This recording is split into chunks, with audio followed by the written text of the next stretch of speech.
Hello.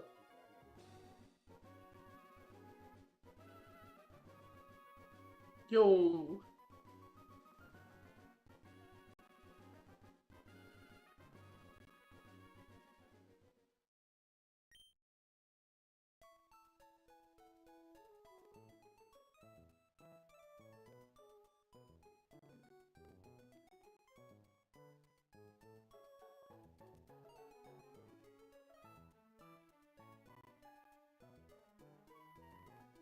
Still trying to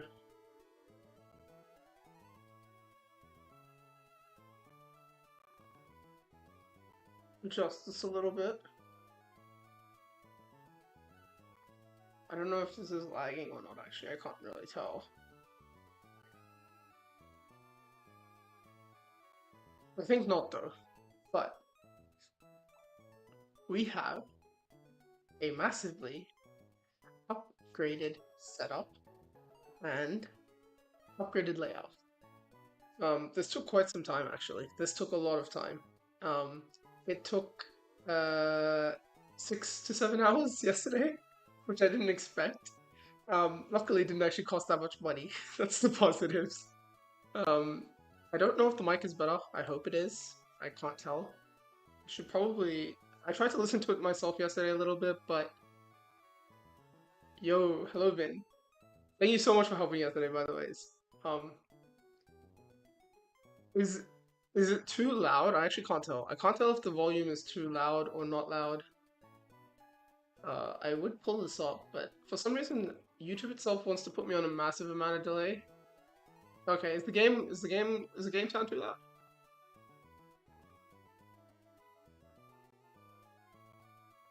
Alright, so I have been waiting to do this since Saturday. I have wanted to. The game mode is actually too small. Okay, let me amplify it. Let me up it a bit. Let me up it a bit. Oh wait, I reduced it. Yeah, I reduced it for the Shoal Cave fight because I was doing it at night, and I had to speak really quietly, so I couldn't actually hear myself. This is the game audio.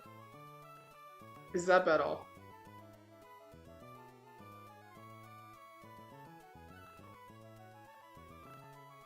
Sometimes I wish I didn't have to hear it as much.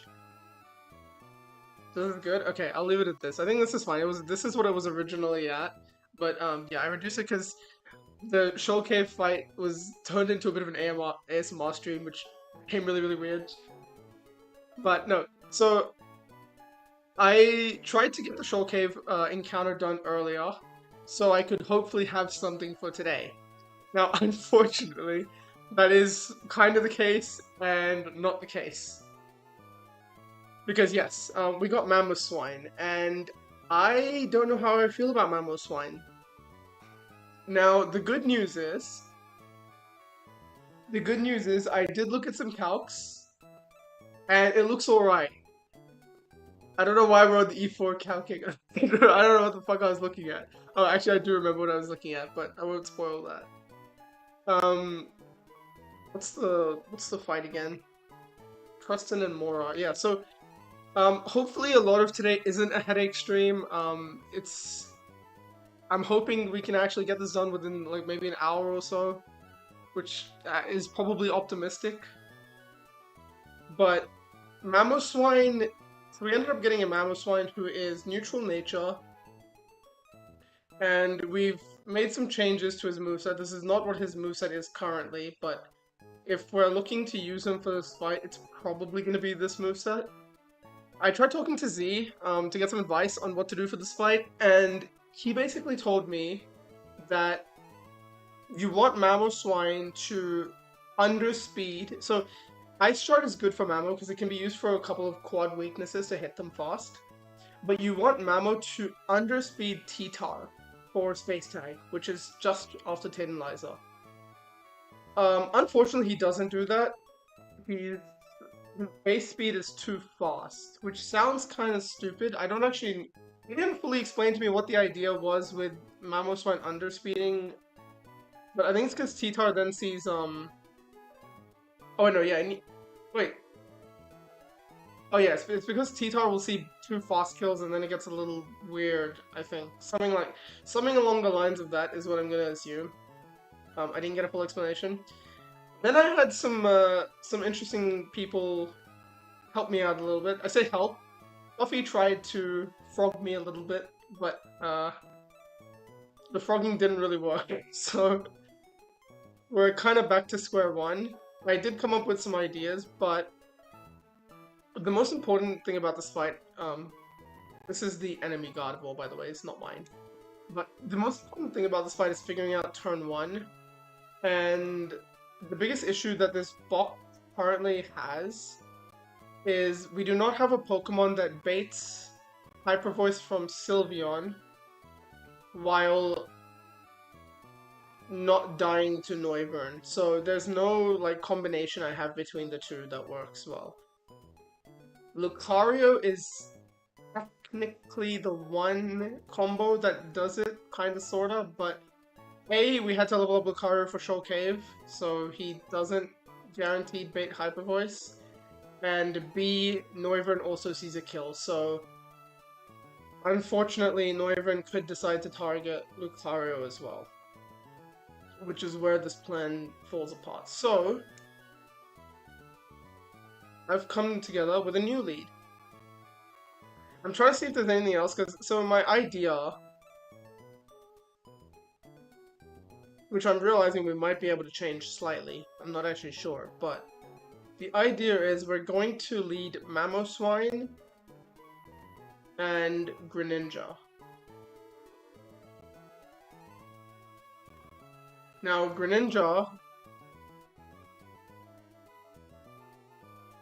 Mamoswine and Greninja both die to Noivern. I don't think I have any Pokemon that kills Sylveon while not dying to Noivern, unfortunately. Excadrill, I'm pretty sure, dies to Focus Blast, amongst other things, and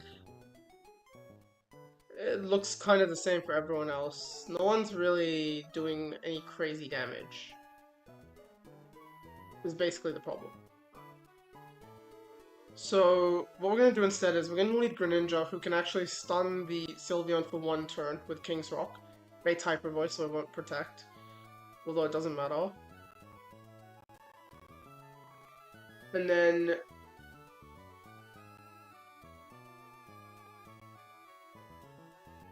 no. So, okay, so the Togi idea is something I thought about as well. Like, Togi's great for this because you think about Togi stalling out 2 turns, which is really, really crucial in a fight that turns matter a lot.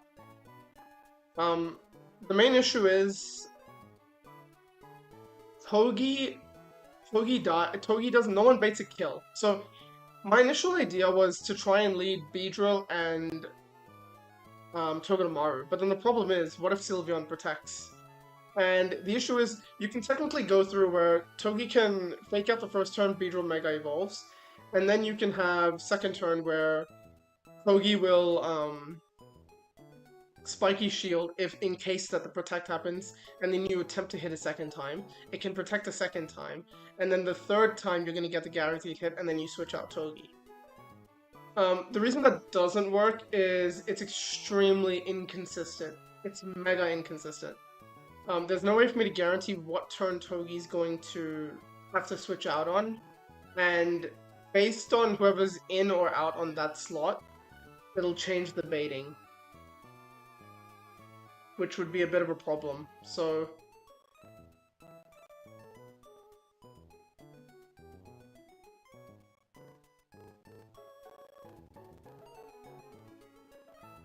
Sylveon does not see a kill on base Beedrill.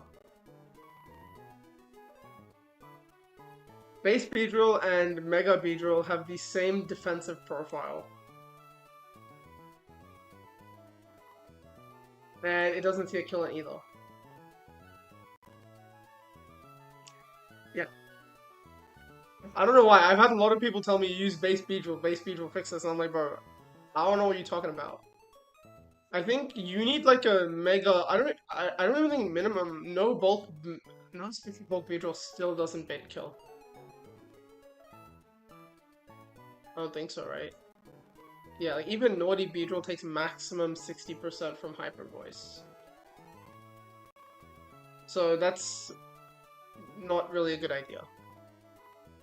But I have an idea. I have an idea. So what we're gonna do is um we're gonna lead Mamoswine. Mamoswine, I'm gonna have to scale Ice Shard. Mamoswine with Life Orb Ice Shard is gonna be able to Oko Noivern. So we don't have to worry about Fossil Slow Kill here. While Greninja flings Sylveon, so Sylveon cannot Hyper Voice or Explode. Then on turn 2, what I'm gonna want to do is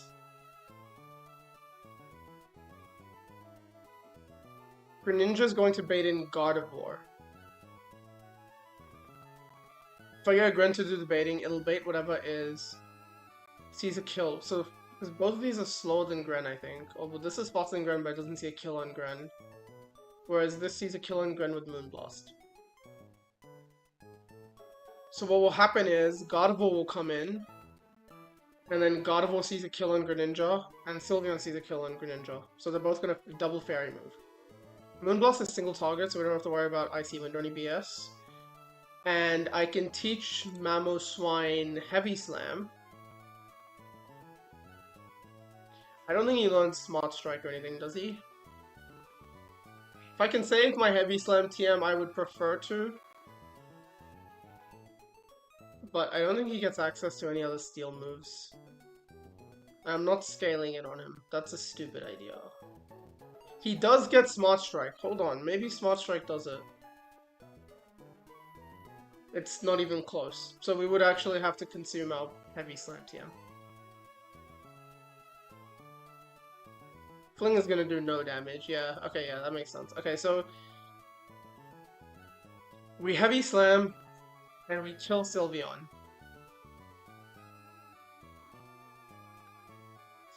Someone has to take a Moonblast. Sorry, let me move this down to box 2 or something, because this is going to confuse the fuck out of me otherwise. So it moves someone has to take a Moonblast. And what I'm thinking is, so ideally, if Greninja is baiting Gardevoir, that means whenever I switch into... Oh wait, sorry, no. Okay, no, let's swap the slots actually. Let's swap the slots. This doesn't work otherwise. Mamo should still bait Gardevoir because with Life Orb, Mamo outdamages this. And it outdamages this. Right? 165, 83, 98. So it outdamages both. Which means it'll just switch in whatever is faster. So it'll just switch in Gardevoir.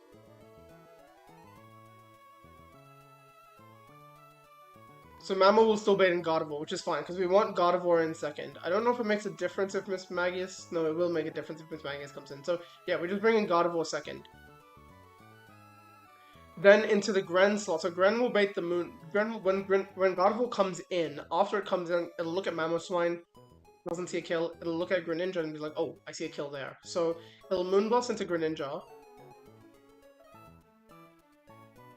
Now, if I take the Moonblast with Togedemaru, that doesn't do anything for me. I need to take the Moonblast with someone that doesn't bait out Metagross. That's probably the most important thing.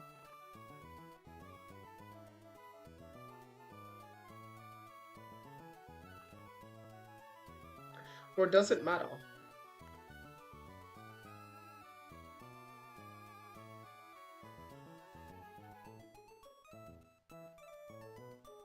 Maybe not. Maybe not. Oh no, it does, it does. We don't want, yeah, we want Metagross in Lost, I think. I think ideally we want Metagross in Lost. So I can get base Beedrill to take a Moonblast, which will take 33.3 to 39. Let me get a calculator open as well, because I'm gonna need one. I can't use my phone anymore as a calculator because my phone is actually what's being used as the facecam currently, so the calculator app. Oh god. Alright, we good? We're good.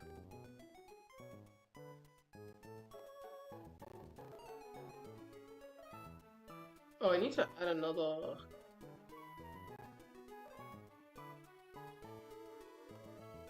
Yeah, I need to add another thing, but that's fine.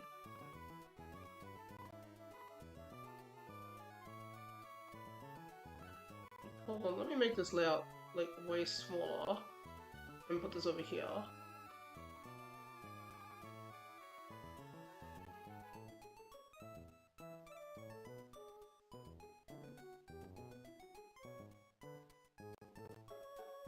And then I can put this over here, then I can see, okay, now I can see everything. This doesn't show shit. Okay, that's useless. I have this tea next to me as well, but yesterday I tried drinking this and there was like a white sealant in it. Like a plastic sealant, so I couldn't really tell if you were able to drink or not, so I tried to experiment and just fucking tip it out, and I ended up burning my entire tongue and throat based off that, so today I'm gonna try and be extra careful to not repeat yesterday's failures. My tongue's already burned and it still hurts a little bit, so I'd rather not go around too. Well, it's actually really hot, and I do not think that's drinkable yet.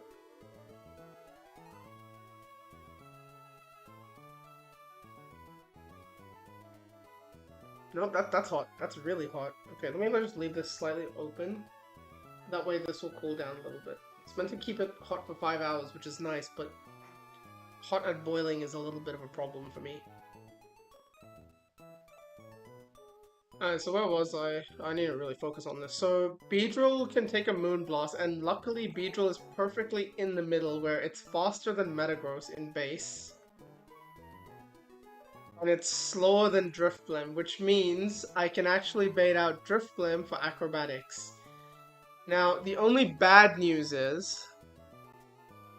The only really bad news is that...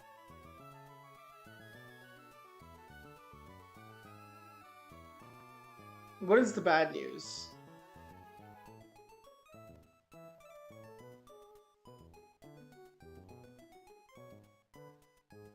Oh yeah, so the bad news is that this Beedrill cannot Mega Evolve because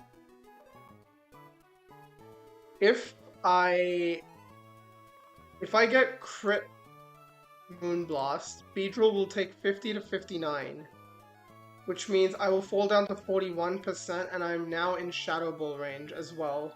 So I actually have to Citrus Beedrill to ensure that I'm always in Acro range. And it'll always be in Acro range, so that's not a concern. So I actually cannot use Mega Beedrill, which would be nice to clean up this Gardevoir and Mismagius. So I can get Beedrill to consistently bait Acrobatics. I should actually also write this down. We need some numbers here. So Mamo... Lorb. So Mamo, Lorb, Ice Shard, Oko's Noivern.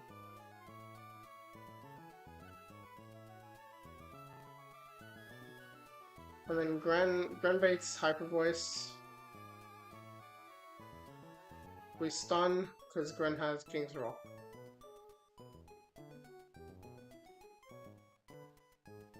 Mamo will be 90% HP from Lord Tip, which we need to account for, right? Then Mamo baits in God of War. But then turn 2. Grenbait's Guard Moonblast. I'm getting a few different ideas of what we can actually do here as well, which is kind of funny, but we'll have to think.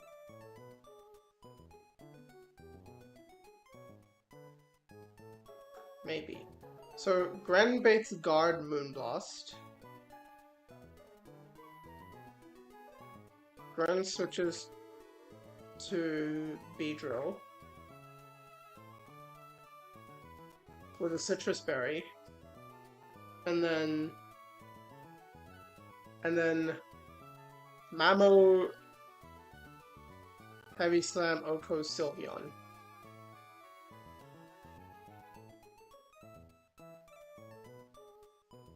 And then Beedrill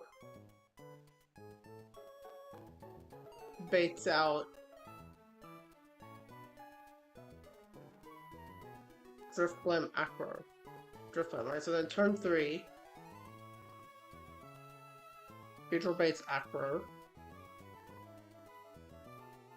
So Mamo at this point, after Mamo does the second hit, Mamo will now be at 80%. Because it's important Mamo doesn't randomly get targeted as well, right? Because I didn't account. So Mamo is never targeted by Moonblast. And it never shows kill here either. See, if he was going to be a fast Mamo, I'd rather he just outspeed this as well, because that would change a lot. If he outsped this, that would change a lot. Well, maybe not, but, you know, a little bit. So Beedrill baits Acrobatics. Now here's the key thing that we haven't mentioned at all. Driftblim is weakness policy. The entire gimmick of this fight... This wants to load. The entire gimmick of this fight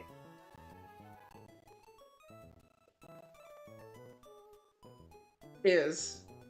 There's a special case, there's a special AI coded for Shadow Sneak, which Gardevoir and Miss Maggie's both have.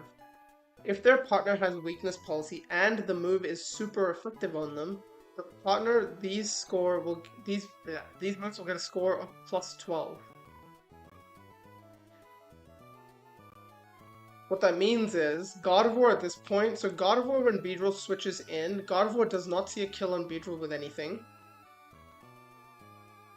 And it doesn't see a kill on Mamo with anything. Which means Gardevoir is going to Shadow Sneak the Driftblim on this turn.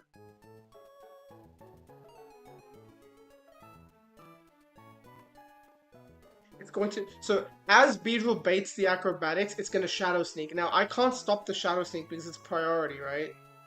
The only way I could kill this Driftblim before it moves, and Driftblim has Unburden, which means it's going to sneak into Driftblim. Driftblim's going to get a dynamic speed increase. And then Driftblim's going to attack. So Driftblim is basically going to be mega fast on the same turn it gets sneaked.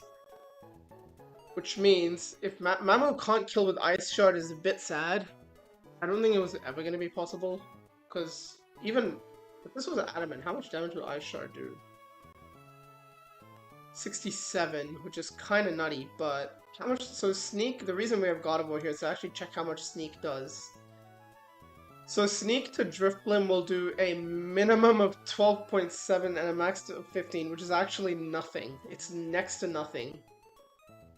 Which just means I have to actually fully commit to killing the Driftblim. I have to fully commit to killing the Driftblim, so... What we're gonna do, we can get... I think Gardevoir can lead. So Beedrill will bait Acrobatics.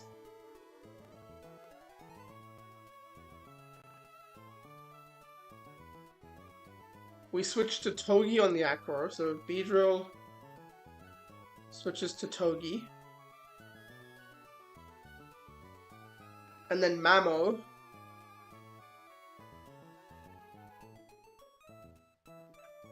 Oh, I got a good idea. I got a good idea. Questionably, maybe. Oh, yes, I do. I do have a good idea. Wait a minute. I have a great idea. Okay, I think I've got this actually covered. Holy shit. Wait, I might be cooking today. So, oh, I keep forgetting to have the other one on. Even though there's nothing here to look at. It's probably a good idea to keep it open, just in case. Okay, so I've got a good idea.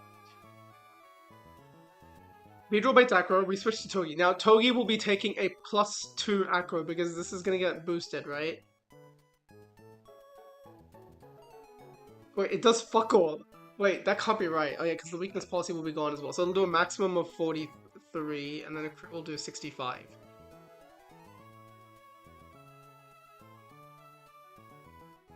We're just Citrus Togi, right? Like, I don't want Togi to bait any kills. Which it won't do unless it gets crit.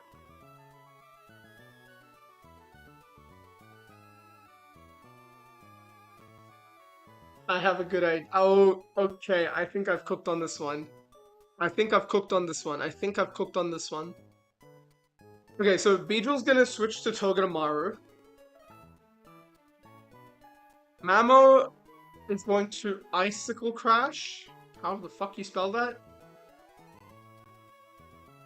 I got close. He's gonna Icicle Crash Oko the Drift Blim. Drift is already locked into targeting Togi this turn. We need to take it out while it's locked into targeting the Togi slot, because otherwise we are cooked. We are mega cooked. Mamo Icicle crashes and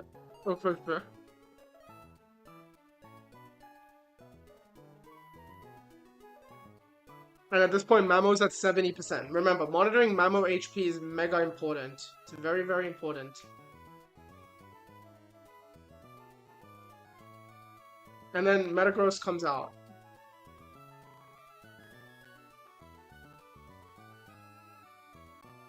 Okay. When Metagross comes out, we'll switch to Fairy Togedemaru. We're gonna max level Togi as well, which I'm going to have to check that I don't regret this, because max leveling Togi means I'm committing one of my Protect Mons at a much higher defensive capability for the rest of this gym, which is a bit of a problem. Is my tea like a little bit cooler yet? Oh, no. I don't want it to drip.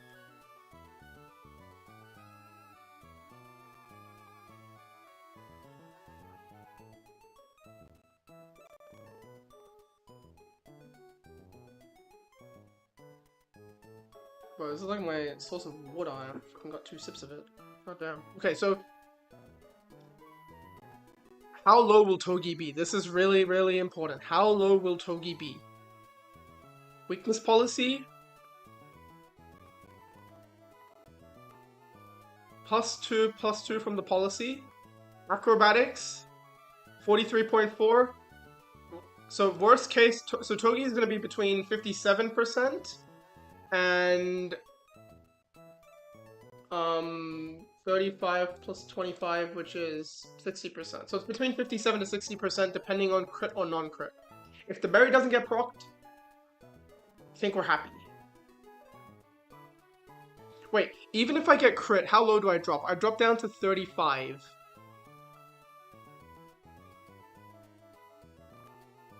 If I get crit, I drop down to 35. Am I in range of meta? Oh, I'm in range of Zen Headbutt. Oh, that's a bit stinky. That's a little bit stinky, but I have to... Okay, I will have to Citrus. I don't know if Togi's gonna have the damage I need. I don't think it will. I lied. Togedemaru's the GOAT. I lied. Holy shit. Togi the fucking Maru. Okay, so Meta's gonna come out. I feel like it's getting a little loud because I'm talking much louder. Or just a little bit. It's going in yellow. Oh, wait, I can check this on Twitch. Can I don't have the stream open on Twitch. I'm a bum. Hold on.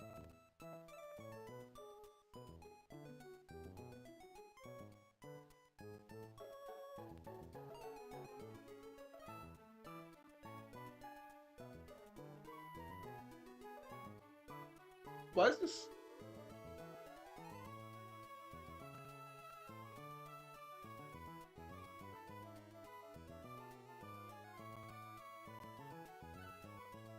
Okay. I think a little bit quieter is probably better, but still, that's fine. So Meta comes out, and Meta's not going to see a kill on anyone. Oh, sorry, he will see a kill. He is going to see a kill on the Mamoswine.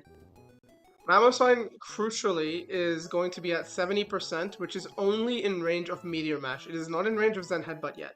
Remember, we need to show a kill. If we do not show a kill, Metagross could decide to go boom boom, and then we're going to go boom boom with Metagross, because there's nothing here that survives that. So we need Metagross to see a kill.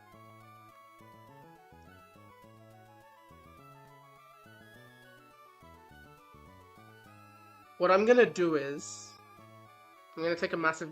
Is this a gamble? I don't know. So we can fake out the God of War, because God of War will see no kills. Metagross will see a kill, right? So what will happen is, turn 4, Meta comes out, right? So Mamoswine will bait... Mamoswine baits Meta Meteor Mash.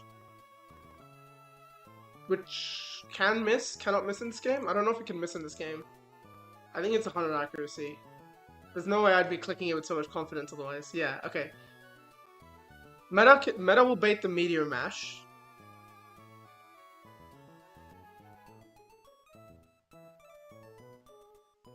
And Guard will sneak Metagross. What we're gonna get is Togi is going to fake out Metagross. Oh, so Togi is going to fake out Gardevoir to prevent it from Shadow Sneaking.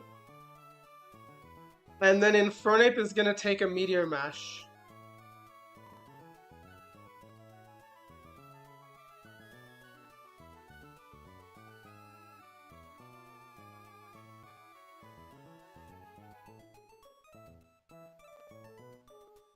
This seems really sus.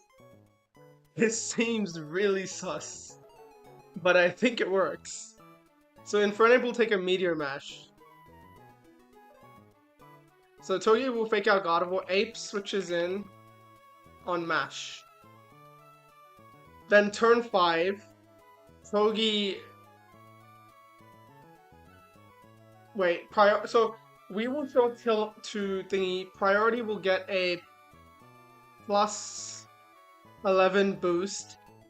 But what will probably happen on this turn is, because Gardevoir will see a fast kill on nobody, actually. It'll probably see a kill on Ape, maybe? I don't know if it'll see a kill. Yeah, it'll see a kill on Ape, but it'll be a slow kill, which is maximum plus 11. So Gardevoir can't really do anything to Ape. It'll just be the Metagross we need to survive.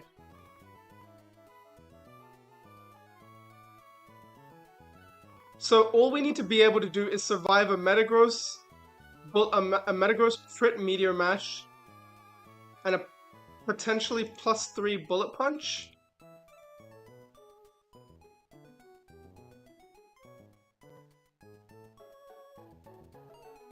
That's fiction, right? Like, that's 60%.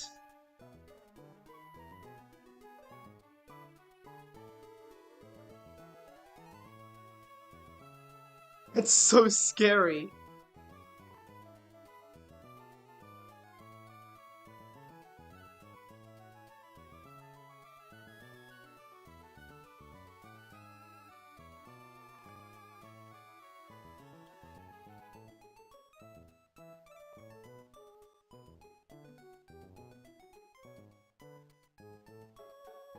Because the normal one critting, if it does crit us and it low rolls 46. If it low rolls, it'll do 117.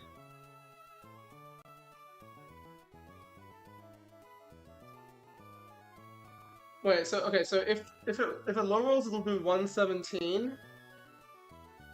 And then if it gets the attack boost and then sneak happens as well and it crits, dude, that's like fiction, right? It'll do 153. Which would kill it by 20 HP. But at the same time...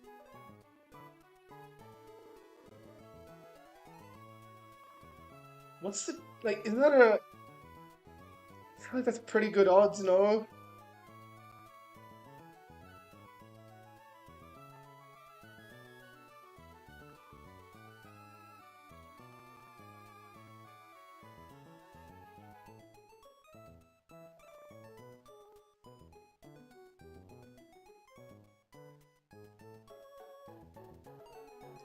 What if Ape just fakes out Metagross? No, faking out Metagross doesn't do anything. If I fake out Gardevoir again, Metagross is gonna attack Infernape on that turn with Zen Headbutt. I feel like these odds aren't, like, because I have to get double crit, which in of itself is a 1 in 16 into a 1 in 16. Dude, it's like impossibly high. It's like, what is that? 16 times 16 times 5. The chance of it double critting and getting the attack boost is a 1 in 2080.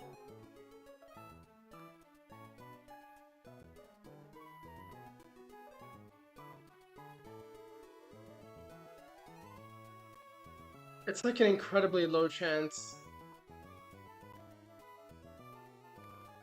right?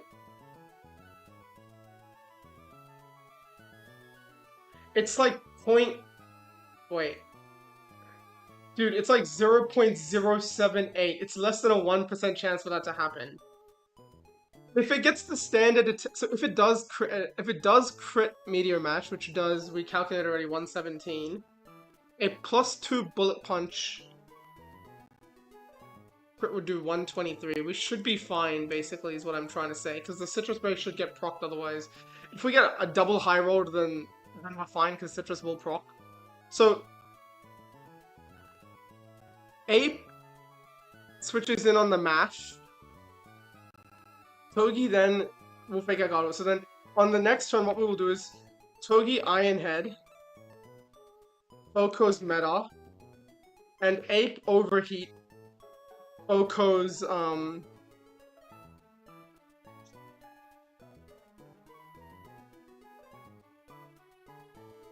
sorry, this is the wrong way around. So Iron Head will Oko God of War, and then Ape will Overheat and Oko Metagross.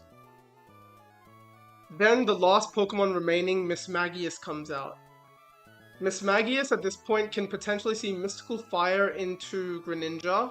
Oh, sorry, it can see Mystical Fire or Shadow Ball as a kill into Togedemaru. And into Infernape, it could see Shadow Ball as a kill. It doesn't have anything to psych up.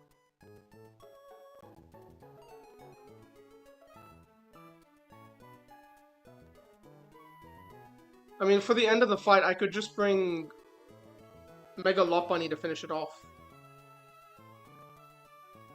Yo, wait, this is the line, right? This is the line.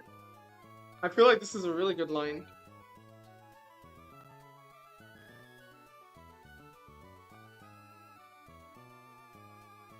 Oh wait, let me actually just do this thing, so then the lid won't leak. Okay, I actually can do this, okay. Wait, this is meant to be leak-proof. It doesn't look very leak-proof. I'm looking at the seal. This looks like it's very leak-vulnerable, actually.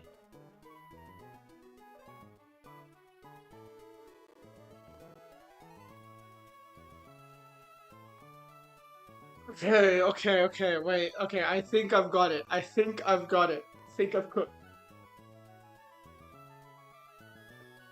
So, the only risk here that we're taking... Infernape is taking a 1 in 1,000 and 1,280 risk. That seems pretty solid to me. Like... There's no risks on Mamoswine. I guess I need to check my logic for Switch AI. Switch AI is the one thing I'm really scared of because, not Switch AI, sorry, post-KO Switch AI I'm a little bit terrified of because after our mistakes with the Ampharos situation in Aqua Hideout, I'd rather not go through that again. The entire Amphy situation was so utterly stupid that it just made no sense what I did.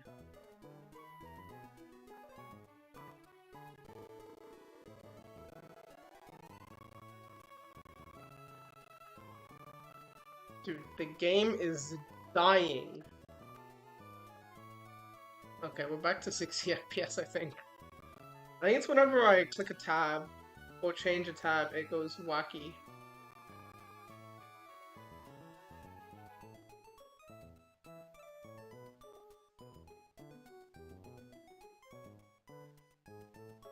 So, faster and deals more damage than it takes, slower than the players and deals more damage than it takes, and then it just goes to AI's Pokemon is faster.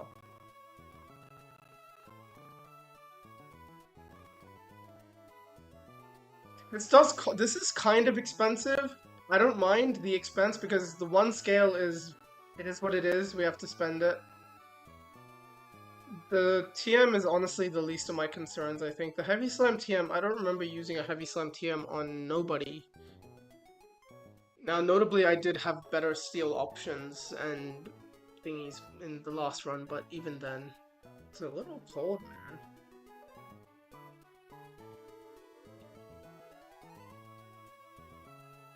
I'm noticing just now as well. I'm wearing the same hoodie I've worn in like the last 3 shorts I've created as well. People are gonna think I only own like in one pair of clothes. Maybe not a good look.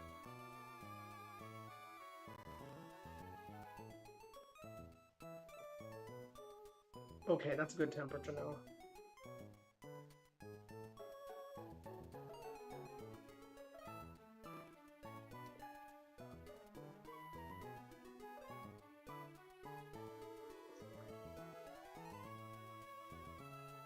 Let me actually see. Oh my god.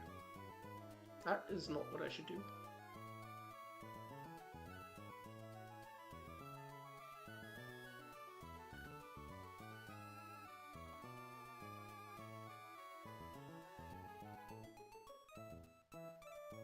The last thing I need is spilling this all over everything I've got here.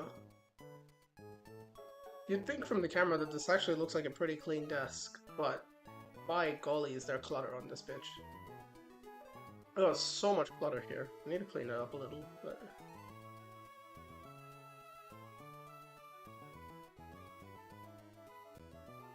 It is open. What the fuck is this cup for?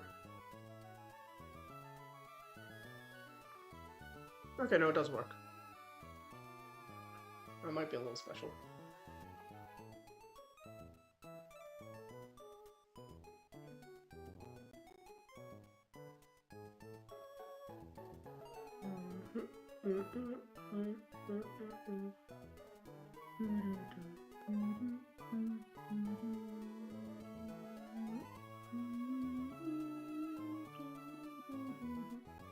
Latency is a lot on the YouTube end, isn't it? For how laggy I was told that dual streaming would be, this is actually not lagging at all. I say at all. It is lagging technically. Like whenever I switch tabs, you'll hear like the sound kind of lag out for a little bit, but it's not too bad. It's not too bad. My lips are so cooked though, with the burning. My lips are absolutely cooked with the.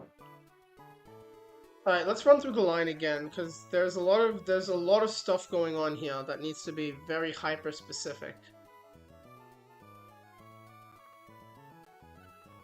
Right, I'm just gonna make a copy of this and copy this onto my big notepad. Yeah, you can tell whenever I open anything, it just fucking lags a lot.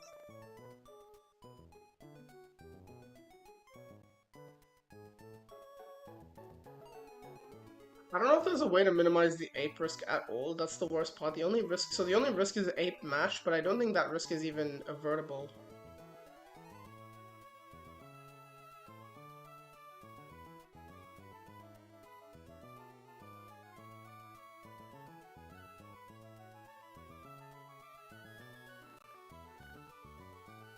Okay, so yeah, no, it's bad. If I fake out. Because if I fake out, what will happen is, the worst part is, God of War is just going to random move. God of War could do anything on the next turn as well. That's why I'm actually taking away the chance of God of War doing any BS, which is, in hindsight, probably better. God of War doing anything weird is not good for anyone. Last time I checked, at least, so...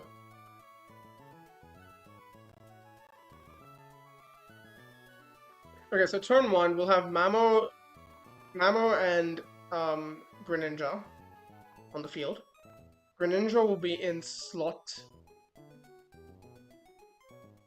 1 or 2. That's pretty important. Hold on, which slot is... So I want Mamo to be baiting the God of War, right? Which means I want Mamo in slot 1, because Noivern's in slot 1. So Mamo in slot 1, Gren in slot 2, right? Mamo is going to Ice Shard with Life Orb. Okoing Noivern. It's a fast Oko, priority kill. Greninja will hold a King's Rock. He doesn't need to be leveled up. I don't see any reason for him to be leveled up.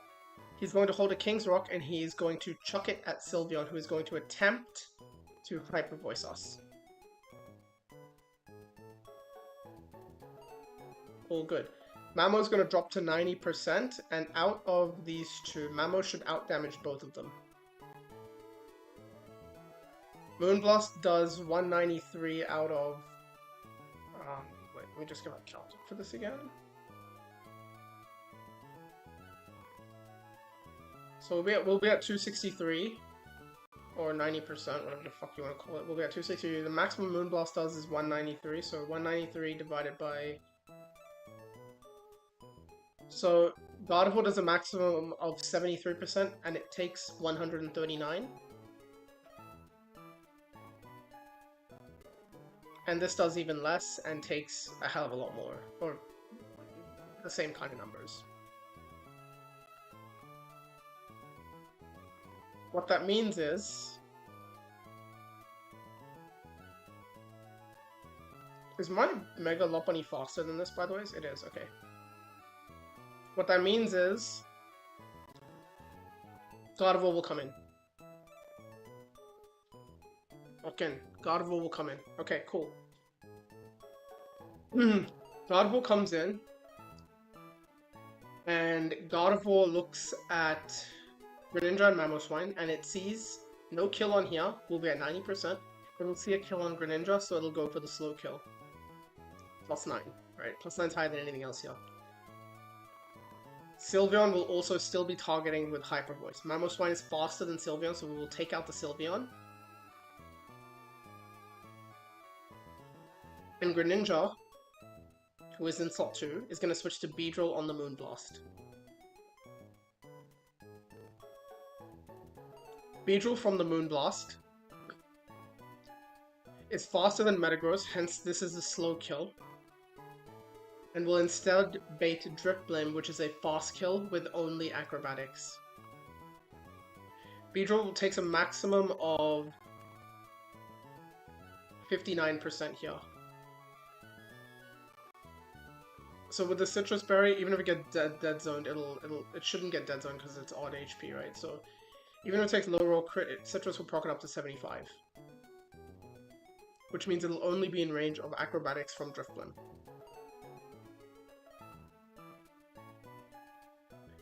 God of War on this turn, Mamoswine will be at 80% after killing Thingy. God of War on this turn doesn't see any kills, so it'll Shadow Sneak its partner Drifblim as Drifblim attempts to acrobatics into Togedemaru.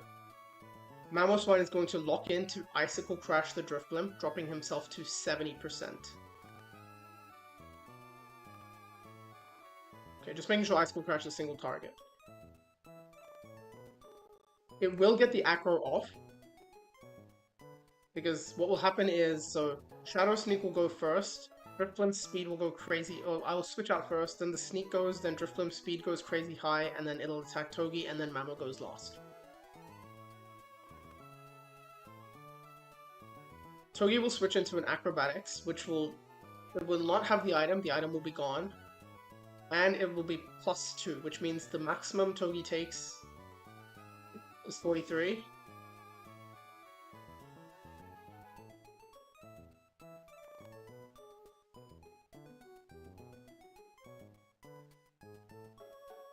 And the lowest it drops is 4. Yeah, so the lowest Togi drops is 43 from a +2 Acro. Togi will be holding a Citrus, which means if Togi gets crit, it'll go 55 and then jump. It'll basically jump out of range. It'll be out of range of God of War's Moonblast shenanigans. And it'll be out of range of Metagross's shenanigans as well. Togi baits no kills. Mamoswine will then drop to 70%. Very crucially, still out of kill range for Moonblast. Which means God of War will now attempt to sneak Metagross. Metagross at this point is going to see a Meteor Mash kill into Mamoswine.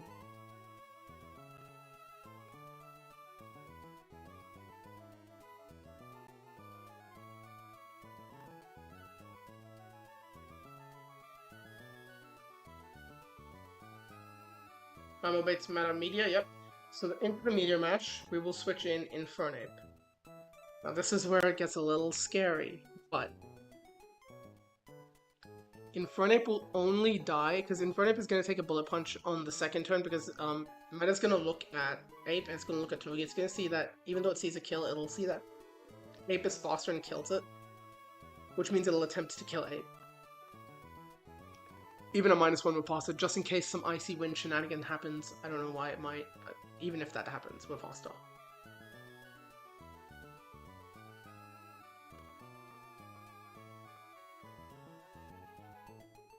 Now, the numbers here work really weirdly. If we get crit mashed, high roll crit. So if we get crit and the citrus doesn't prop, and it gets the attack raise,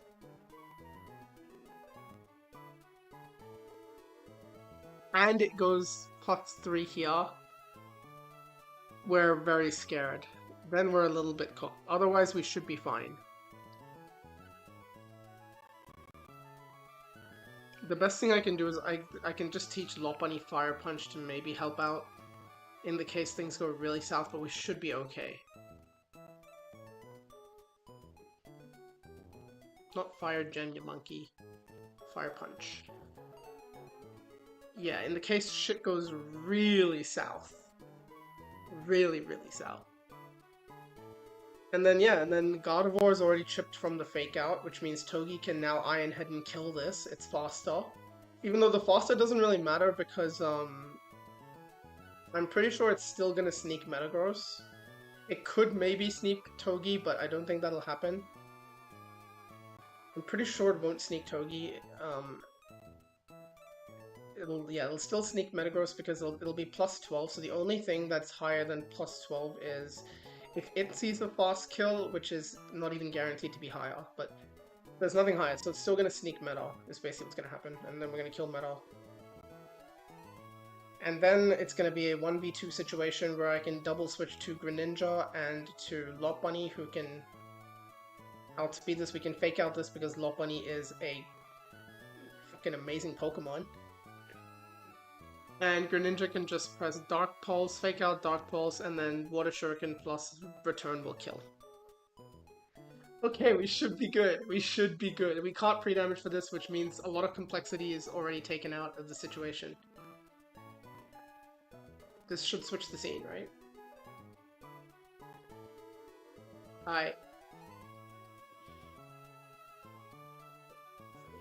I think I'm ready for this. I think I'm as ready as I'm ever gonna be, right? Like, I think we should be fine. I think we're okay.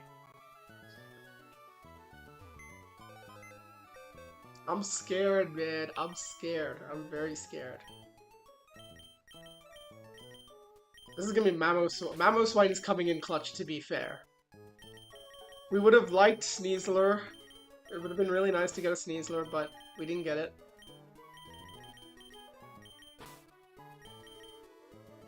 But we got something pretty goddamn good. Mamoswine is pretty good. It just sucks that you have to scale his moves. That's the main reason he's problematic to get at this point in the game.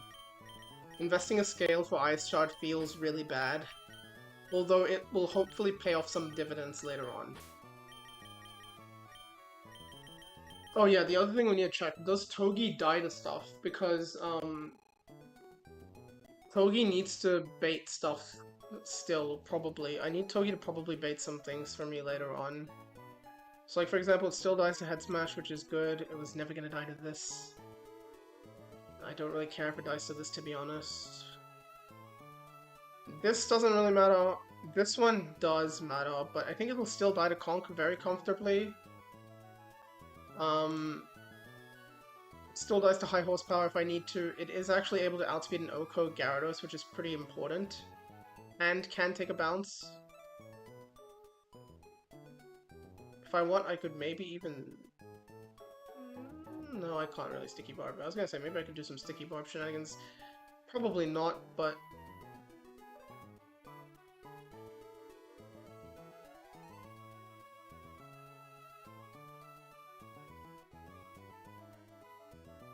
Does it kill? Oh my god, it would with Life Orb. That's actually kind of insane. What the fuck? Okay, I think that's fine though. I don't think that's a problem.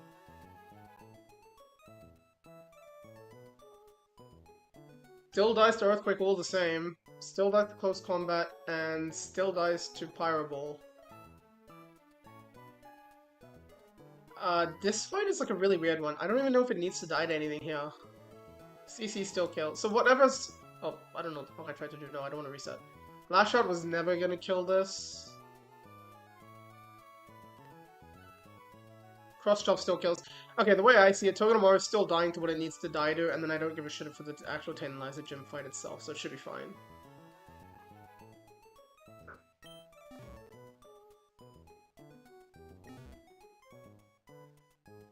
I can just do this. Oh.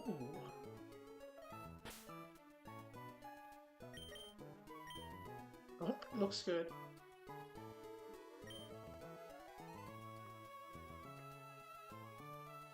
Alright, there's a lot of things we need to do here. There's a couple different things we need to do here.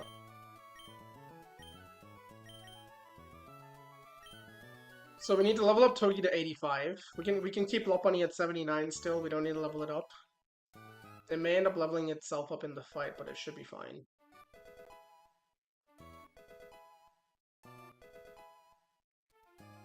And Big Boy Tusky. I noticed this as well.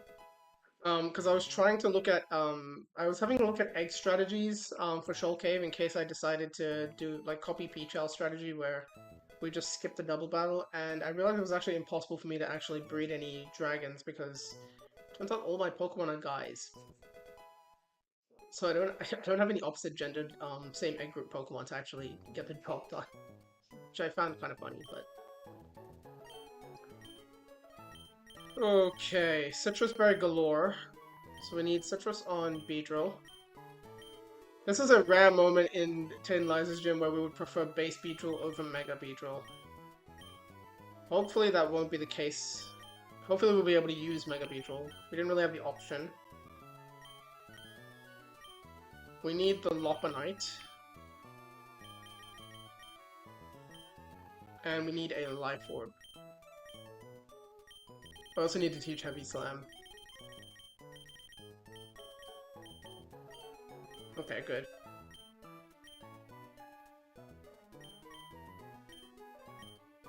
I kinda wish there was an Ice Shot TM now, but whatever. So we're gonna get rid of Roar. Because fuck that.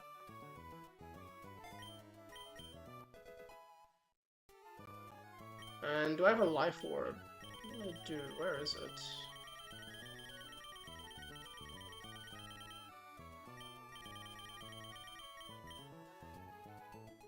I think it might still be on Lucario from the Shoal Cave fight. Let's just bag all these items while I'm at it.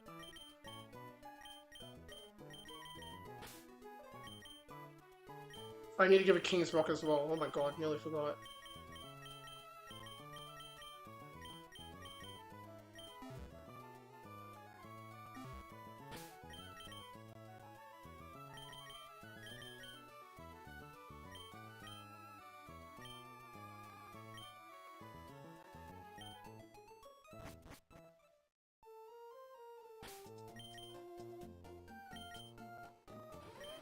So, oh wait, Jesus Christ. Look, okay, wait, I need to go teach him the move. So I have Fling, Citrus Berry on Beedrill, it's level 85, Citrus Berry on Togedemaru, Infernape with a Citrus Berry, and you have Return Quick Attack Double Edge. Okay,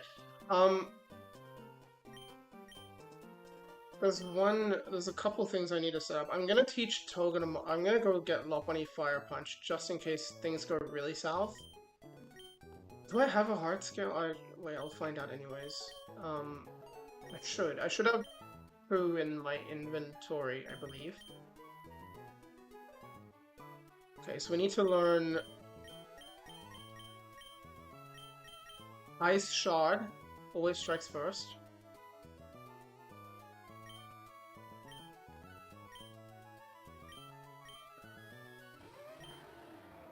We get rid of Superpower for this. Yep.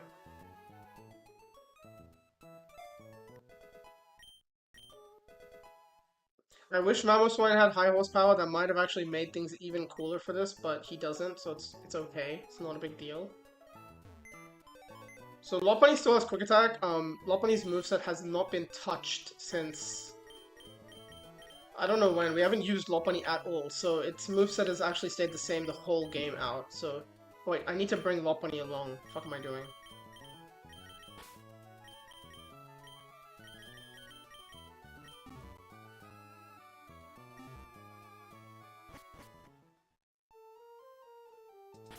Okay, let's fly over to Morwell real quick.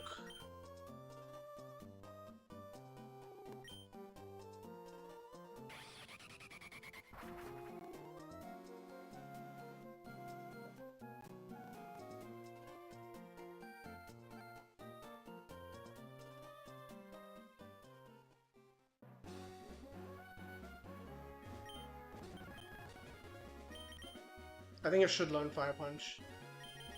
Yeah.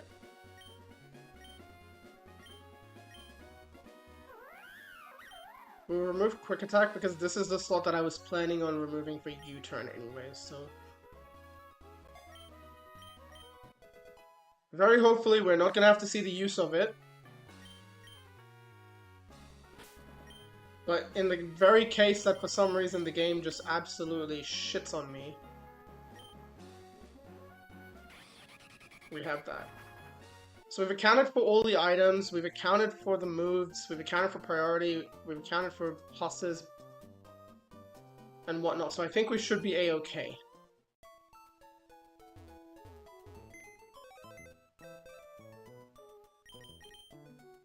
That's not what I want to do.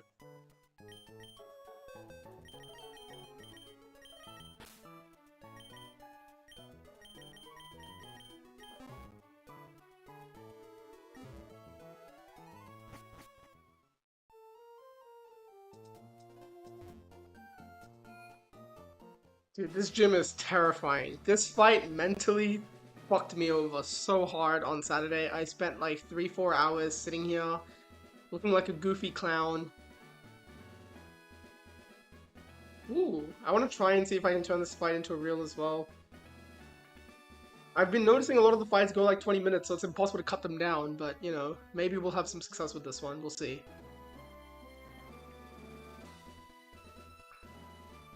The problem is I don't know how to like script it out in my mind yet. I don't have that kind of efficiency just yet. Infernape is killing. We've calced everything without any items on anyone.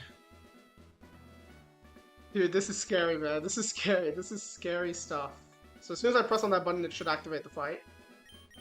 We want Mamo in slot 1 in the Noivern slot.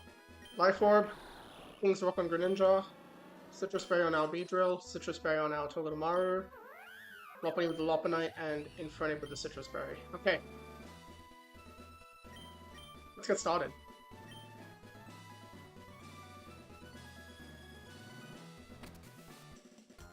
This is Preston and Mora. This is the hardest fight claimed by the creator of this game, Vexa himself. And it's taken us a very long time to cook. There's a lot of stuff going on here, so we're gonna have to explain some things.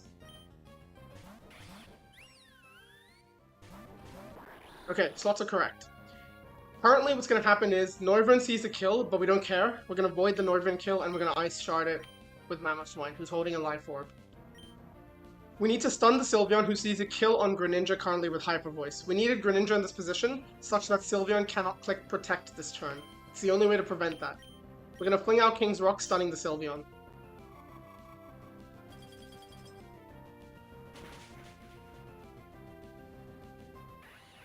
So down goes Noivern. Leveling up on Greninja will not matter for this fight, if he does level up. Crit, unfortunately, doesn't change anything. Mamoswine should bait in Gardevoir here. Perfect. Gardevoir currently doesn't see any... It sees a kill on Greninja, and Sylveon sees a kill on Greninja as well. We're gonna Heavy Slam killing Sylveon because it has Hyper Voice, which is a spread move. And Greninja is going to switch into Beedrill, who can take the Moonblast and then will successfully bait for the next turn. So there's the Moonblast into Beedrill. We had a Citrus Berry equipped in case of the crit. We do not care about the drop.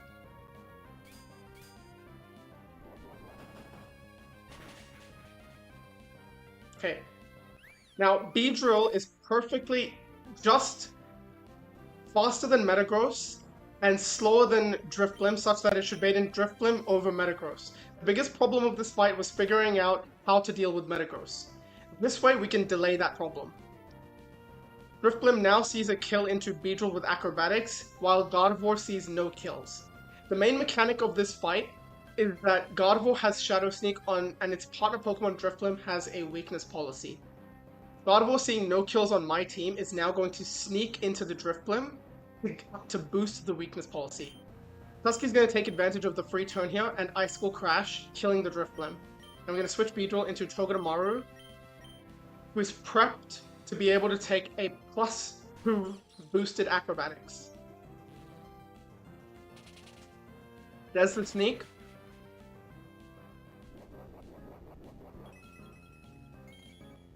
Policy procs.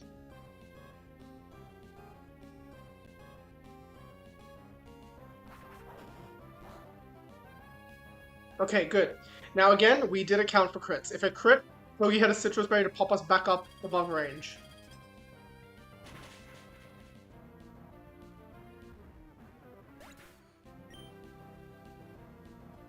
So Mamo's dropping to 70%. Thanks to our luckily very good IVs, Mamo is just out of range of showing a kill on Gardevoir, which is really, really important. And this is the demon of the fight, the Metagross. So I'm 205 on thingy. I'm gonna double check some HPs here. Very quickly. Yep, we're above range. And then Togi's at how much? 139. Out of range. Out of range. Okay, perfect. So once again, Gardevoir does not see a kill. Hence, it is going to sneak its partner Metagross, who has a weakness policy. What we're going to do is we're going to switch Mamoswine to Infernape. And I'm going to fake out the Gardevoir to prevent it from getting the sneak off this turn. Metagross sees a Meteor Mash kill into Mamoswine, so it's going to be Meteor Mashing Infernape.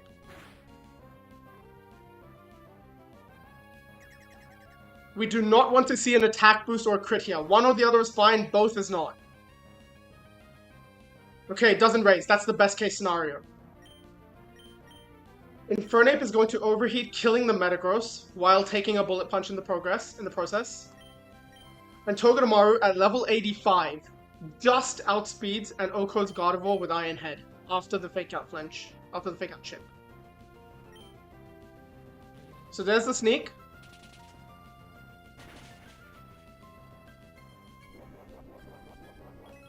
So this is going to be a +2 bullet punch. There was a 1 in 1,280 chance that ape dies here. Also known as fiction.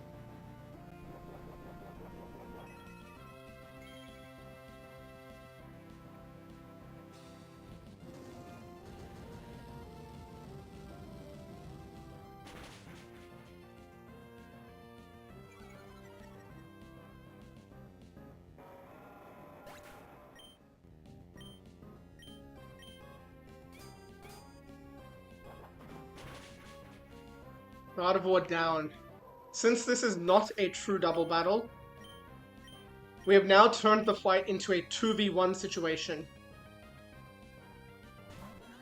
With Mismagius coming out. Mismagius, I don't actually know what it's going to do this turn, but frankly speaking, I don't really care.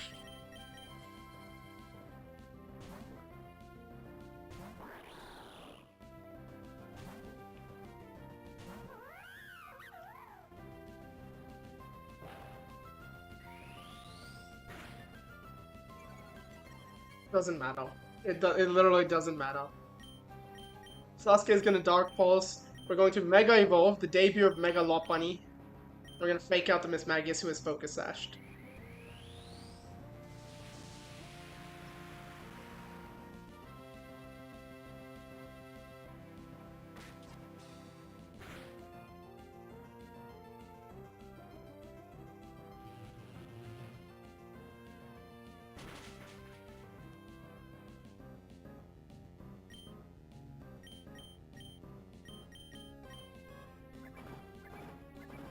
And that, right there, what a fucking animation, is the most difficult fight in Run and Bun. No casualties.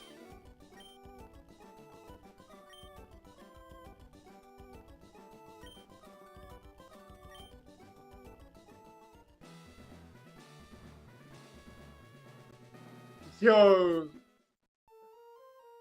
Let's go! That's pretty big. That's pretty big. That's pretty fucking big.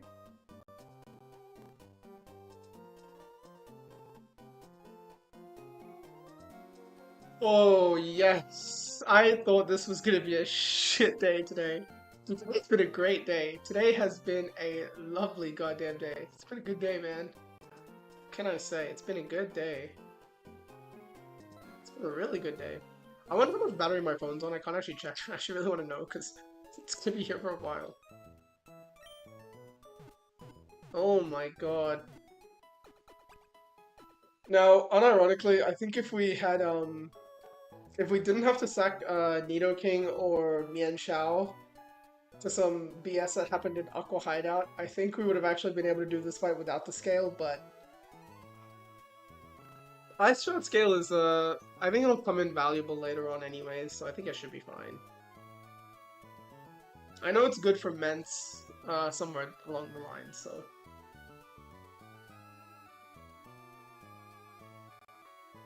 Huge W.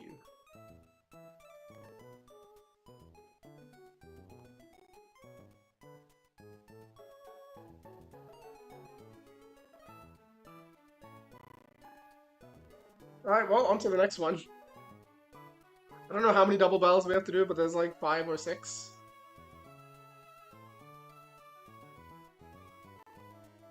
This one I'm especially excited about, you know? At least I think I am on paper. On paper, I think I'm excited about this, but I don't know how this is actually going to play out. So, this is a Trick Room fight. Everyone here is pretty slow, and in Trick Room, of course. But we've been saving our secret Pokemon for this. We've been saving somebody special to come in clutch for this. I don't know if I can do this fight without having to deal with the Trick Room at all. I don't actually know if that's possible. I do have access to Conkeldurr, which might make it possible, but...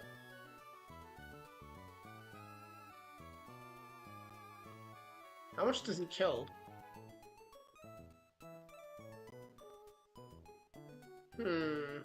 Probably not enough, no?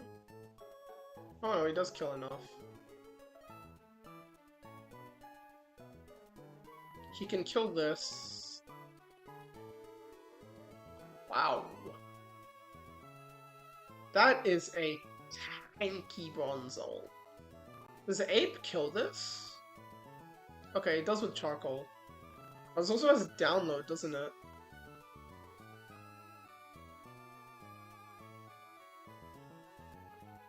That is a little bit tricky. I probably want this to be seeing the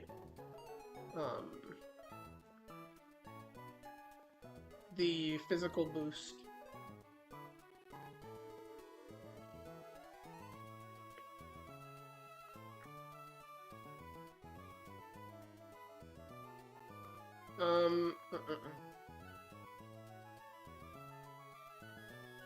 So we're probably gonna need Inferno for sure. He also does kill Rampardos, which is nice. Which is nice.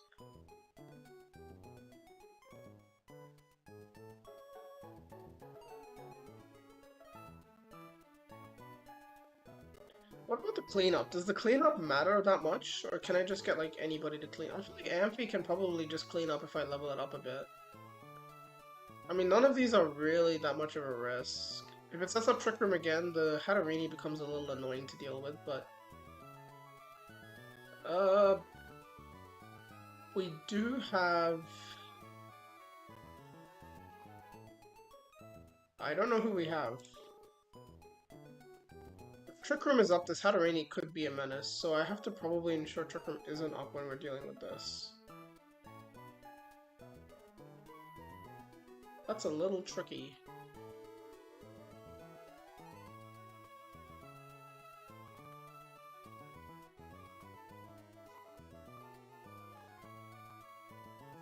So here's what I'm thinking.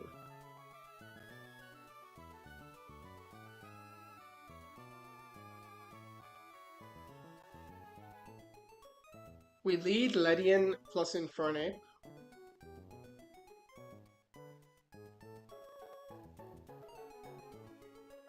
What does that? Because so the way download works in double battles is it'll average out the stats.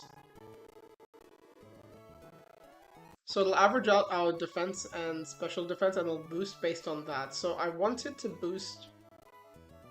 Let's just give it Disguise. Yeah, so if it's not boosted, it won't see a kill on Ape. So 136 plus 164. So it's 100, we have 150 SPDEF between the two of us, average. And then 152 plus 75.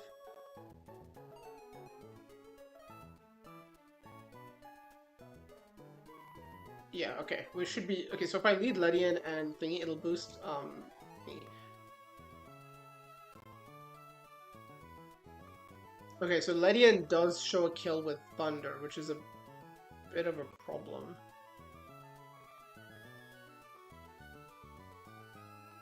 I have to go level... Do I have to go level 85? Surely I can go a little bit lower, right? What's the lowest I can go? Because remember, speed is important in this one, so I need to be... level 80 is the lowest I can go. That is a little bit stinky, I'm not gonna lie.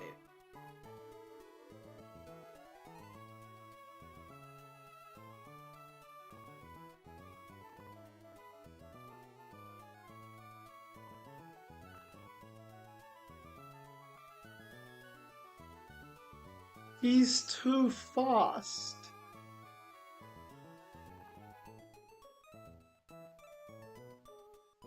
Dude, this just looks like it's gonna be another headache for like 4 hours, you know?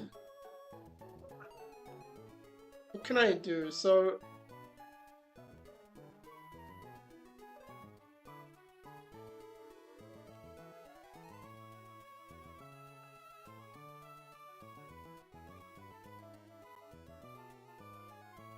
This would move first in Trick Room. Ay, that's a bit of a disaster. If I could keep this at level 79, it's a speed tie. 78 is the level I would actually have to go. But I still don't underspeed like everything else in here. Oh my god, I'm actually too fast. Bro.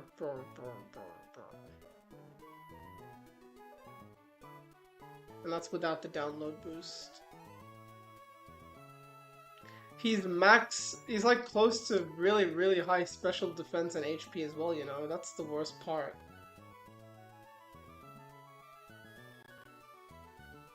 The entire idea a lot of the time is to lock the Porygon into Trick Room and then play around the free turns there.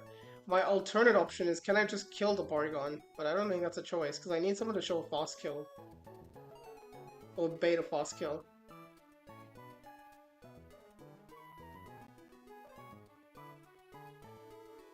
Torkoal at level 81 is not that guy.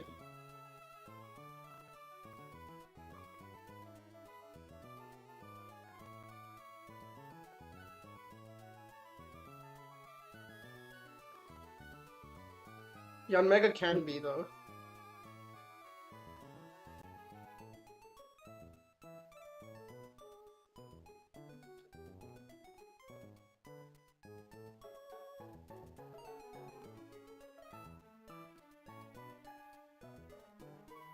But again, I want to kill one side first, which means I'm not helping myself. Does Mega Lop actually kill anything here, like straight up?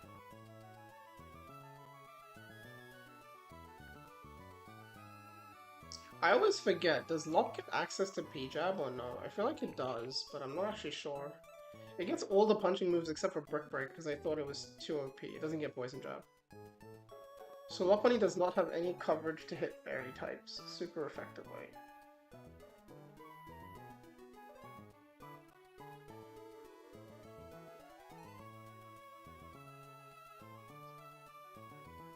Well, that kind of sucks.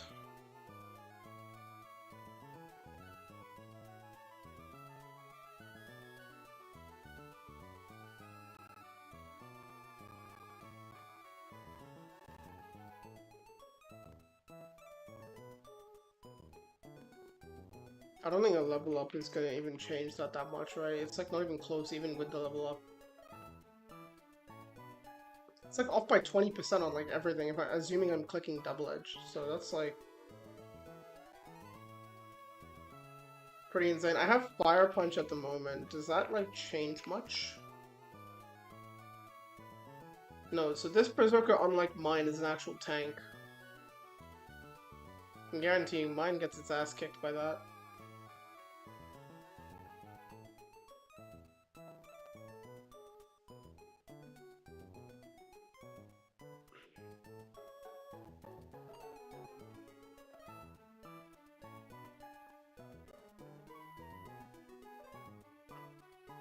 This Levitate Bronzong is a menace, like, fucking hell. I need Infernape to be able to kill the Bronzong.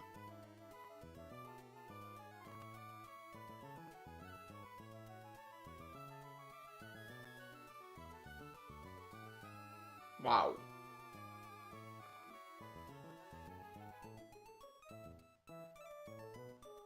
Wait, so if I go fake out, if I fake out this, I can close combat and kill it. I have to fake it out because otherwise it's gonna fake out me, and I need the chip as well. I can overheat and kill this, and I should be able to close combat and kill it. Okay, so Infernape can actually fast kill the entire right side, but I need to be able to buy 1, 2, 3. Effectively, I need to buy myself 4 turns. How the hell do I do that? I could maybe boost its special attack. If I boost the special attack on the Porygon 2, maybe that helps me. Because Ape is a slow kill. I have to bait a fast kill if I want to prevent this from ever pressing Trick Room. That is very crucial. At +1, Golisopod can get an exit out on Psychic as well. That's an important thing to keep in mind. So what do we got?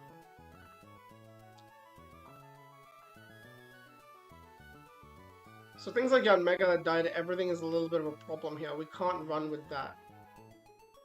Well, we only have 1 Iron Ball. We have to remember, Ledian can fuck off, I think, for all I care. Ledian has pissed me off pretty sufficiently now. Kinda useless ass Pokemon, is it? Like, on God, bro. What the fuck?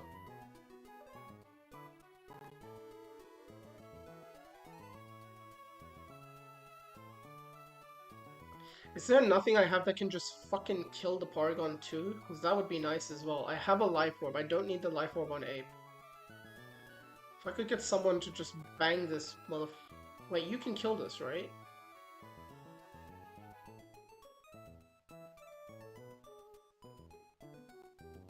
You can, and you're faster. Okay. Now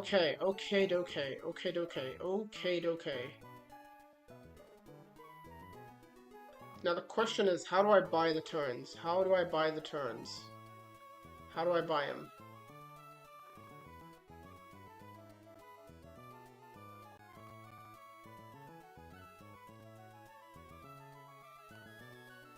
How do I buy the turns?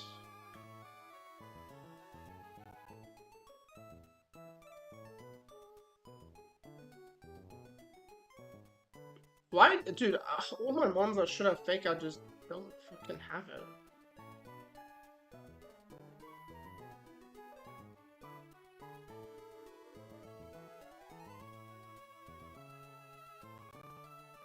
I can bait a guaranteed Thunder with Caracosta. The only problem is Thunder can miss. And if it misses, I'm kinda cooked. At least if I'm relying on the damage.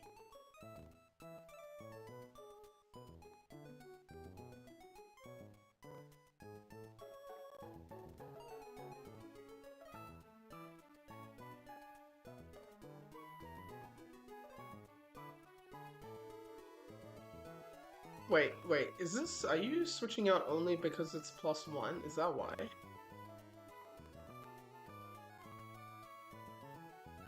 So if it's not +1, I could technically get a Tri-Attack switch?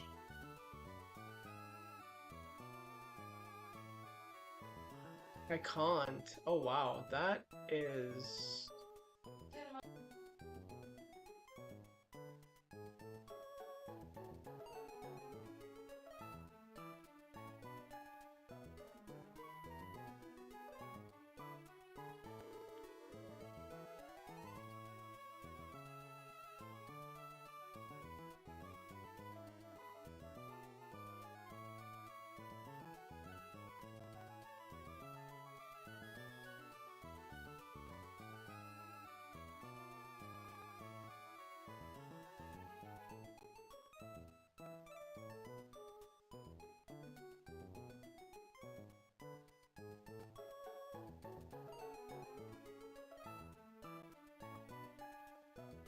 How many turns do I really need to buy? Because I could just fake out chain it with a few mons until the trick room is gone later on.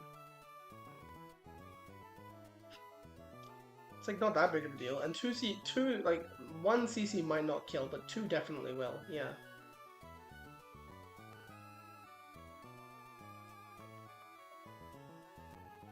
Damn, it survives even a banded CC. God damn.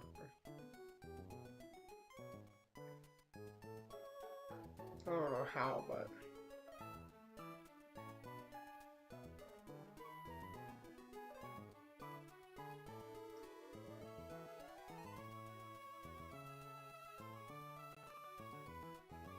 how much is left in you?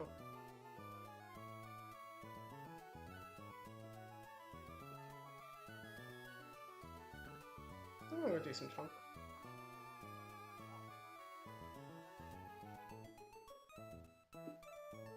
This entire stream just me playing with my fucking like Barista cup, whatever the fuck it is.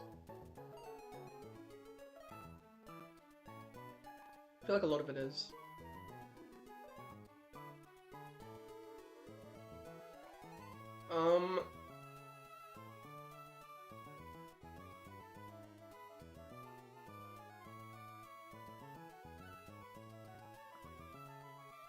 I don't know, it's a good question. So I bet. Wait, with you guys, what's even getting boosted? Because I have no idea. This is actually kind of close. Oh, it's definitely the Spidef. It's definitely the special type that's getting boosted if I lead this shit. Yeah, that might be a problem. Is it the same if I lead Blaziken?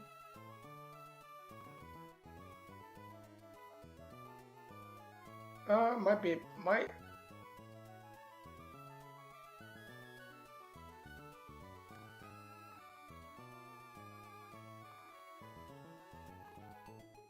Blaziken is definitely boosting the special attack, which means... Can I even level up out of range of that? Like, is that even possible? I can, wow.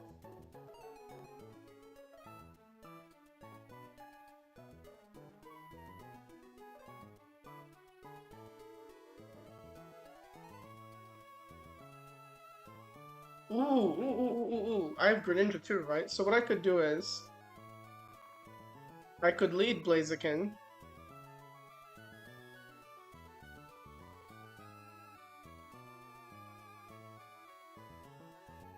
Oh my god, it's so close, but not close enough.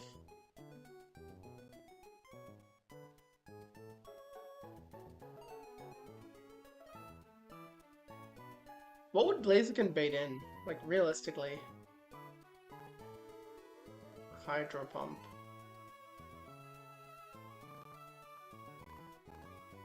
And they all have... Every single one of these bosses have Trick Room.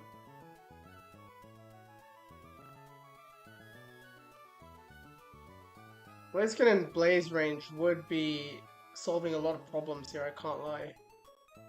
Blaze range Blaziken does an insane amount of damage, bro. What is that? That's crazy. Well, I need him to be, he can't be Life Orb, he's gonna have to be Iron Ball. Because we need the speed drop, remember? So, we get him to bait Psychic as the fast kill. I haven't done any reading on Trick Room AI recently. I think its highest is plus 10, right? Yeah, highest is plus 10. So we lower our speed with Iron Ball, so then its Psychic's here, we detect, and then I fake out the Porygon too.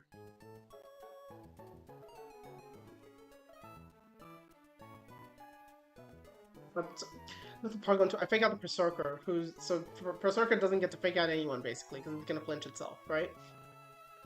Then, turn 2, it's gonna want to Psychic again. It's gonna want to Psychic again, at +1, because it's download boosted, right?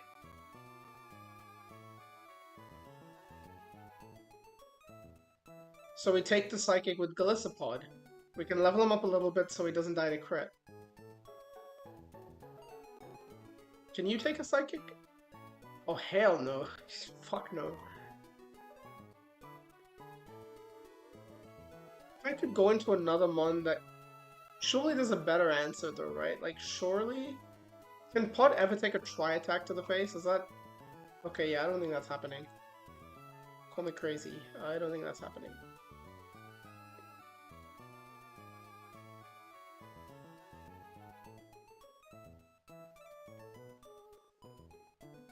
You just made a random move. That is kind of shitty. It's nice, but not nice at the same time. Like, what the fuck am I supposed to do with that? So, okay, let me just remove download for, like, Comatose or some shit and actually just boost its special attack, so we actually have the numbers right here. Because my other thought is, let's switch to Greninja, and Greninja can fling it, but... Problem with that is... It might want to set up Trick Room the turn after, and I'm not too happy about that, I don't think. So, I need someone to switch into Psychic.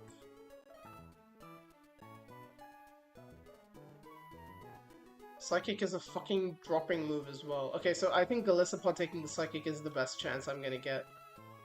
Golisopod just has... I feel like Golisopod just has to take the Psychic, and that's the only way to do it. I feel like that's the only way to do it.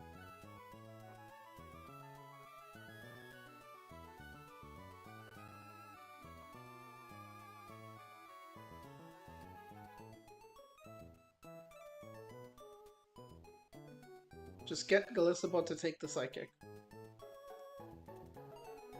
Why is there a cursor like it's a fucking typing bar? What the fuck? I can't type.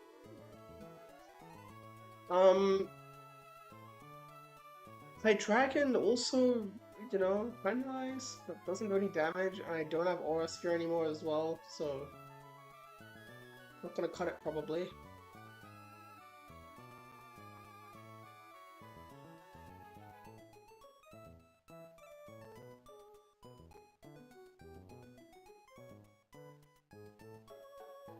Walmart is not as good on paper as you'd think for this, but let me remove the Life Orb.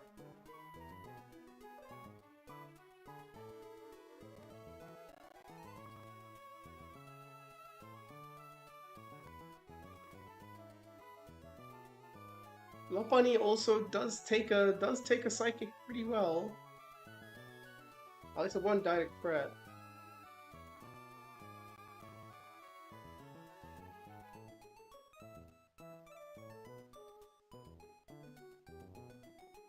Can Conk switch in on anything by himself? Just out of curiosity, like, is that even possible? I don't think so. I do not think so in the slightest.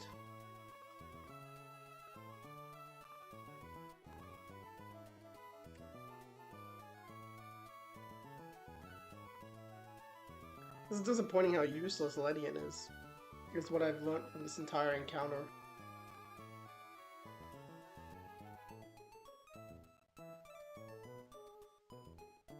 Garchomp, if he gets crit, the problem is Psychic can drop. I mean, I can probably circumvent the drop because I still have the white, I still have the white herb item. I think. I hope so.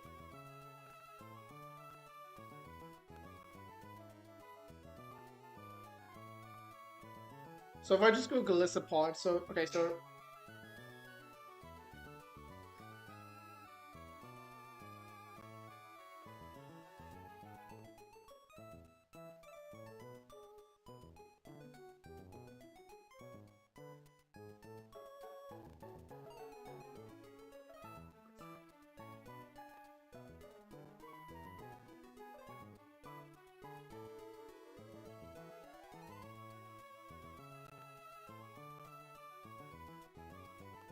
Do I have a fake out Pokemon that also baits like some cool moves?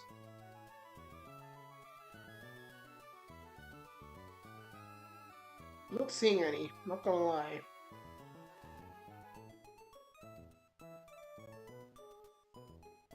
If I Mega Evolve Lop, it's too fast, so that's like kind of counterintuitive.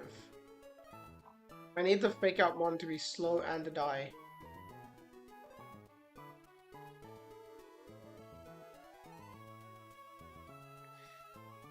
If I put an iron barb, this drops to 88. It's not guaranteed dead. Tri-attack range is really wide. I don't see any other fake out one in this box.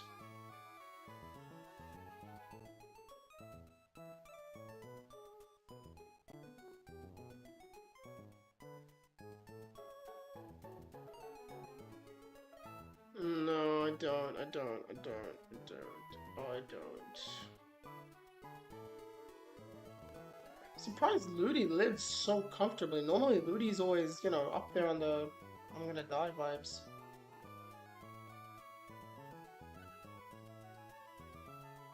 Dude, that's so nice and hot. So, 8 fake outs turn 1, right? Then turn 2. Blaze can bait Psychic again. Blaze can switch to Bum Bum Bum, and then Ape CC Oko's Curse. We can just have Ape in slot 1, so it'll just bait everything out in line order, and then Bronze comes out. There's no, like, protection shenanigans going on here, right? Okay, no, thank God, bro. I'd lose my mind if there was.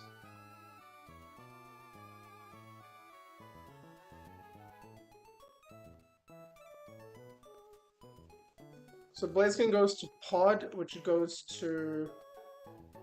So Pod into who is the question, basically, right? Then Bronze comes out.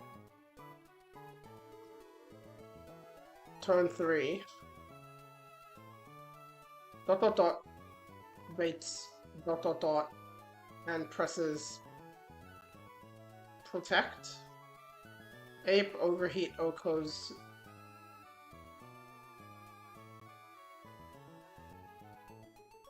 Bronze. Ramp comes out. At this point, I don't have to bait a kill.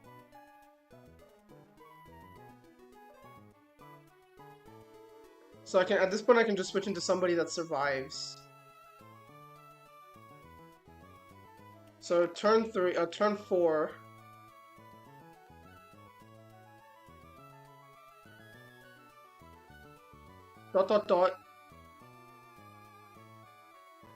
Switches to Togi.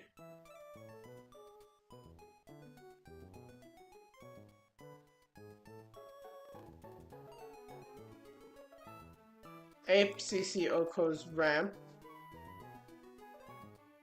Then turn 5, Togi can fake out, Ape can CC again. And then on the turn Ape is gonna kill, I can switch. So, okay. So all I need is one ... to bait and thing, which means that ... could just be Caracosta.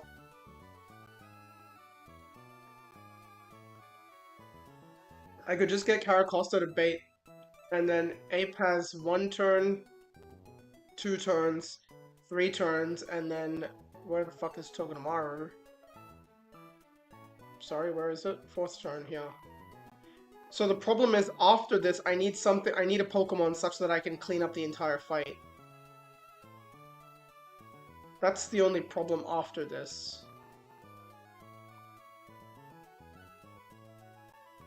How do I do that? That's a good fucking question, right? How do I do that? I think Mega Lop again kind of cooks here, not gonna lie.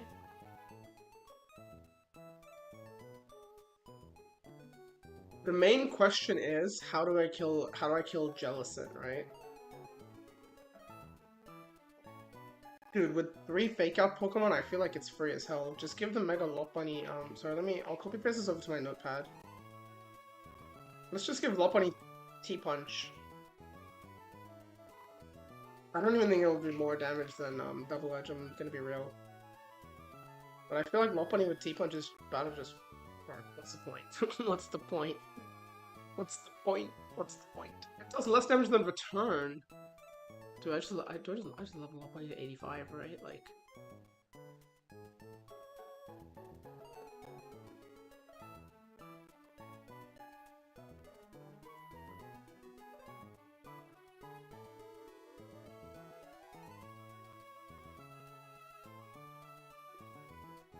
Wait, let me just put this cup out.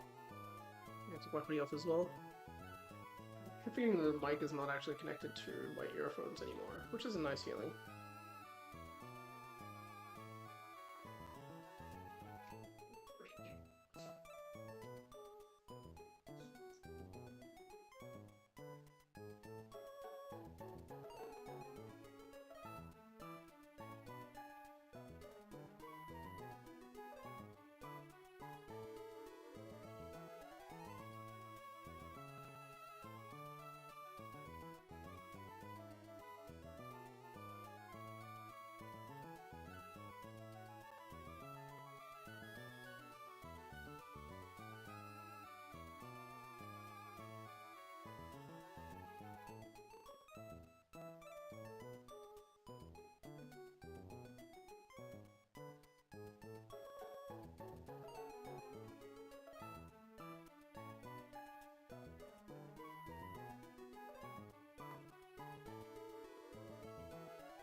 It's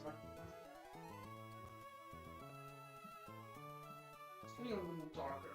Turn the light on a little bit.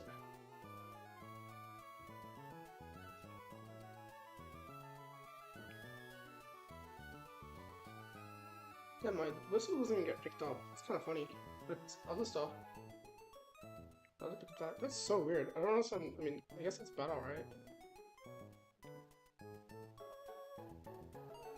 I don't really know what I wanted to pick up on. I'm more curious about how the quality of the camera will change when I try and edit another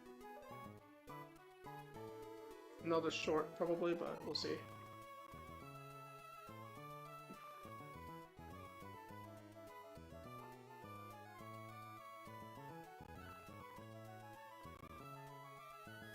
The good news is I can go back and check how this went or what didn't work and what did work on YouTube, which is kind of nice.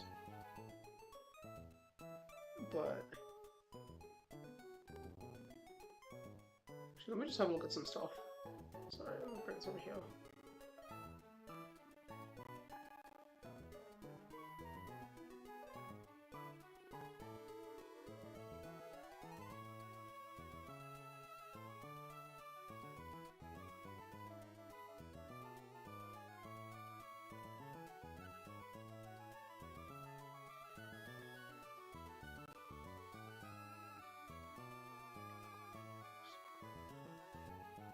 So I'm curious what happens if I switch. How does this view at least?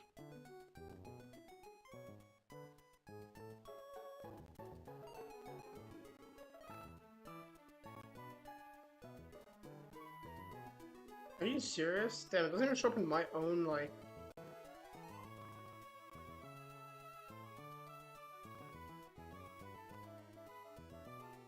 Oh, it's all the fucking PK content, isn't it?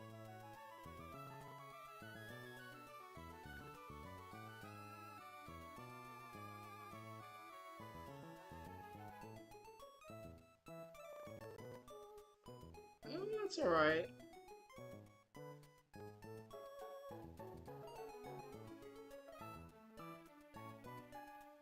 Oh god, that looks horribly downscaled, doesn't it?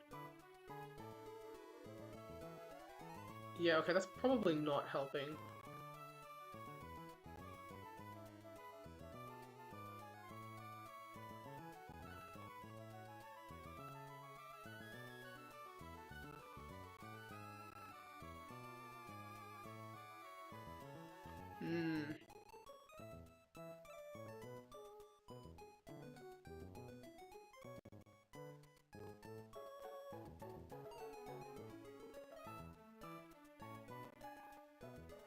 That's fine, we'll leave it be.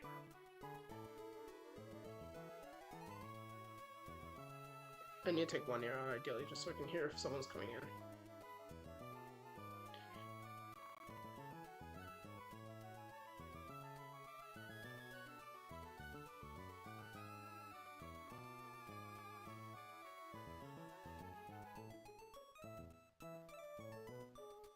My mouse just wants to show a cursor everywhere I click today. What the fuck? It's really weird. Okay.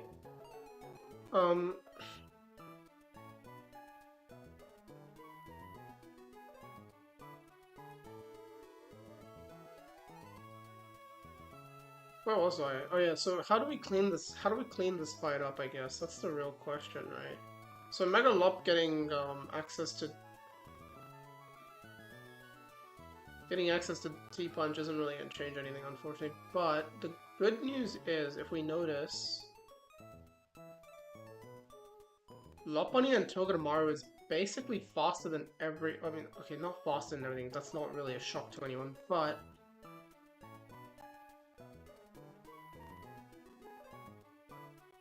$66, $52, $55, $69...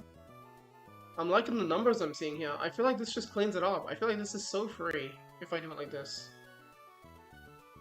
The only main risk is... Is there even any risk? This is riskless, right?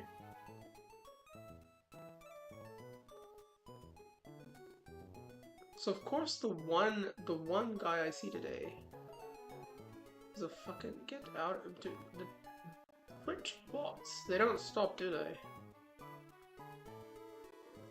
But the Twitch bots are relentless, eh? I mean, that's fine. It is what it is. Okay, so effectively what we do is... Okay, let's just calc a couple things first, because there's a couple things that need to be calced correctly. So first of all, the boost it's getting. We want it to get the special boost.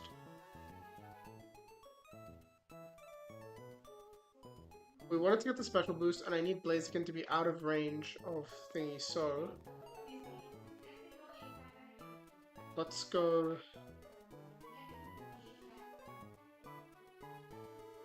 I have to go 85. 84. 83 does it. So level 83 Blaziken only bait Psychic once it's boosted. No, not that guy, not this guy. Yeah, okay. That's why we don't level up, by the way. If we had leveled up fully, I don't know if this would have been a problem anyways. No, it's just chatting shit for the sake of chatting shit. And then -2 makes us slower than P2. I don't care about being slower than Berserker. I really don't give a shit what Berserker decides to do. It really doesn't matter to me. Most important thing, let's double check out damage on Infernape. So Ape is always faster than P2, so even if Ape baits a kill from Porygon, it's not going to matter because Porygon goes to the fast kill, right? Fast kill is plus 12, Trick Room at highest is plus 10? Yes, it's plus 10. So we're going to Charcoal Ape. Fake Out will go onto Berserker, hence giving us enough chips so that close combat will kill the following turn. There's no priority, so we won't take any damage. We will overheat the Bronzong. And then we will close combat the Ramparados. Jesus Christ, choice band Ramparados, by the ways. Alright, so Ape cleans up the entire left side with Charcoal. We're not worried about that. That's sorted. Ape is also faster than Porygon too, so we don't have to worry about it. Blaziken will be... I can't just give him the Iron Ball, so this... I'm sorry, this is annoying my eyes. The outline means it's faster, so it's, I need to... I want to be certain of what's going on. So Blaziken's slower than P2, it'll bait a fast kill with Psychic. Is it actually getting the boost correctly? That's probably a good start. Slots also don't matter for this fight, because I don't really give a shit which one comes out of Bronzong or Rampardos. Either I CC first or I CC second doesn't really make a difference to me when I CC or when I overheat, right? So the order doesn't matter, but I think having Ape in slot 2 just makes sense. So 135 plus 152.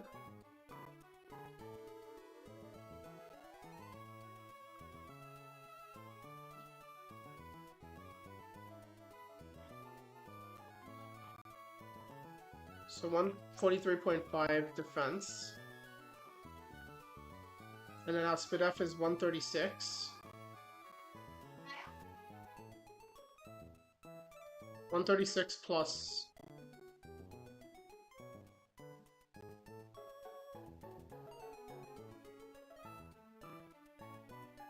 Our speed F is 134.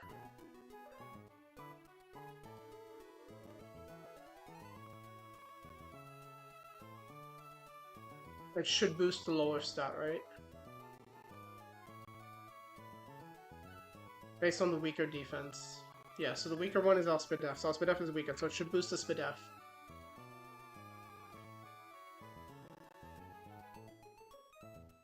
We change download to something else, like Rice Skin, whatever, some ability that doesn't do anything, and then we give this to download boost manually, just to double check. Yep, so 83 full HP only bait Psychic. We're gonna switch to Galissapod on the Psychic. We need Galissapod to be level 82. So that he doesn't die to crit Psychic and still gets a natural exit out, which is actually really cool. So he'll get a natural exit out.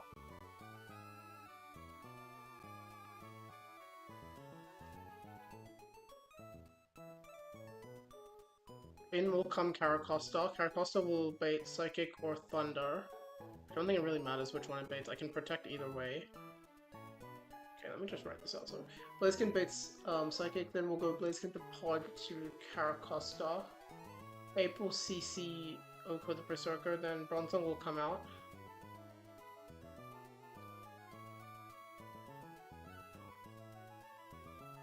Costa will bait Thunder / Psychic.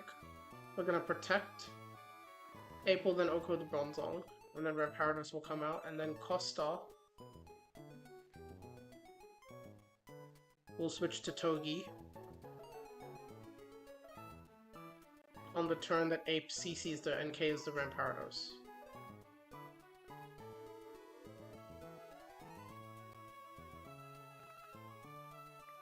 Then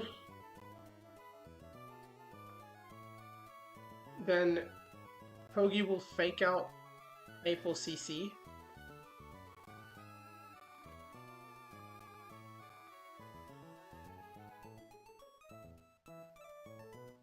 Then April CC a second time.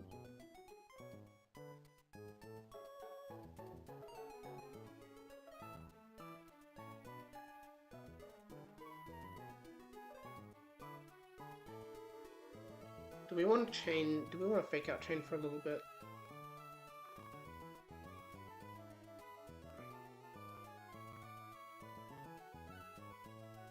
The ending we might want to fake out chain a little bit, and then we just want to get, and all we want to do is we want to get Lot Bunny.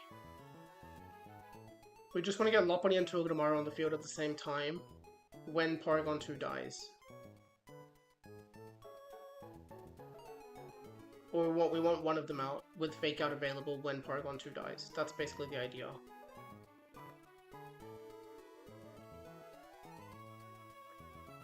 We have to actually, do they have to, if both of them are out and fake out's not available, it's fine because they can both double up and kill everything else afterwards. They're not holding any Iron Bowls because Togi doesn't need to bait any protects. Yeah. Costa leveling up won't change anything, he'll still always be baiting Thunder. Blaziken leveling up won't change anything because he's not gonna level up from one fucking kill.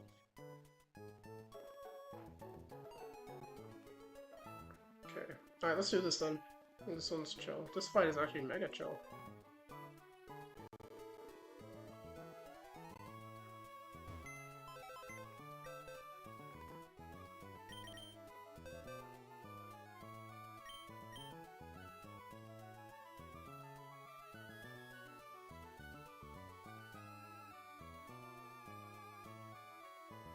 Yeah, this one's pretty chill.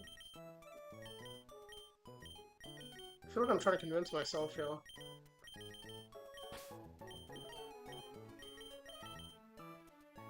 Damn, Lopunny's actually, yeah, now Lopunny's beginning to show off, not gonna lie.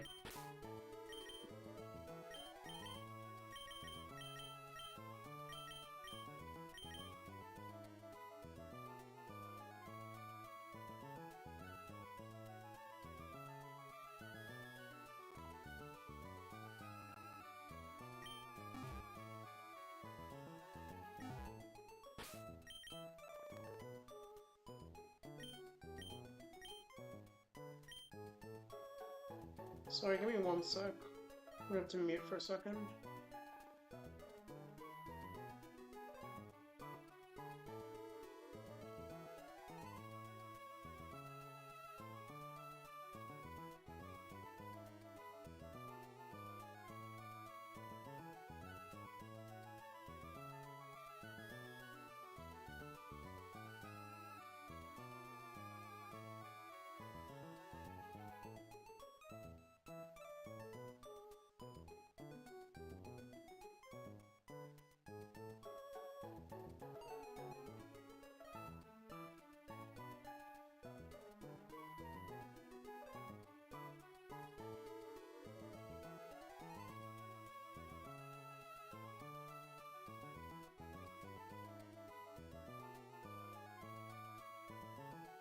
Alright.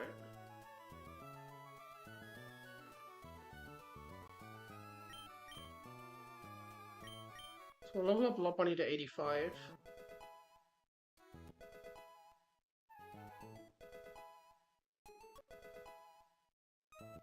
What the? Sorry, I can hear something going on outside. I'm not too sure what. We need tick to 83.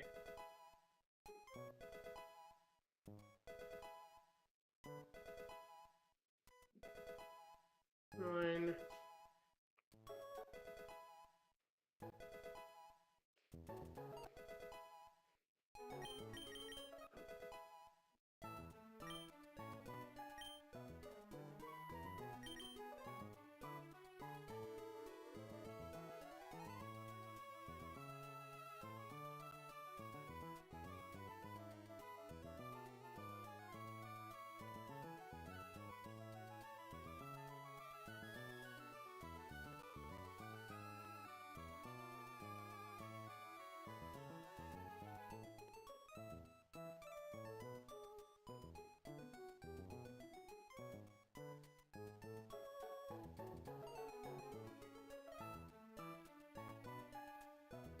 Oh, wait, sorry.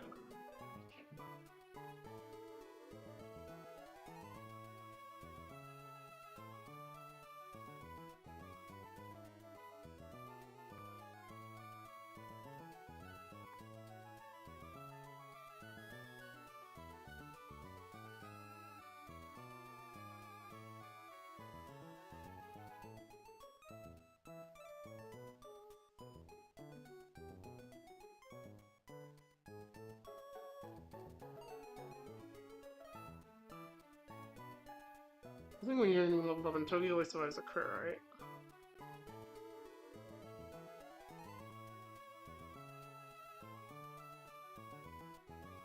Yeah, +1 crit means nothing to Togi. I can citrus it just in case, but it doesn't really matter. I don't think it makes a difference. I highly doubt it.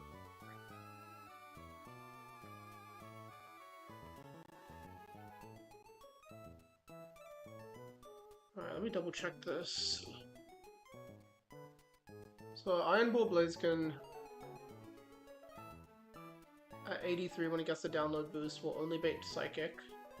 We protect as I fake out with Infernape on the Berserker. Then on turn 2, Blaziken will bait Psychic again as a fast kill. So we switch to Golisopod at level 82. Who can survive a Psychic crit, then we'll get an exit out into Caracosta. And Ape is going to CC and Oko. CC and Oko Berserker. Then turn 3, Caracosta is going to protect as it baits Paragon to Thunder or Psychic. Whichever one as a fast kill. Ape is going to overheat and Oko the Bronzong. Paracosta will bait the kill again, and we will switch to Togedemaru as Ape CCs and kills the Ramparados. Togi can then fake out chain a little bit with Lopunny. I can fake out chain a couple bits with Lopunny until the point where Lopunny plus Togi or Lopunny plus Infernape can just straight up kill. It's 63% to kill Porygon 2. I could fake out maybe... If I fake out like 3 times, it'll probably be done, but...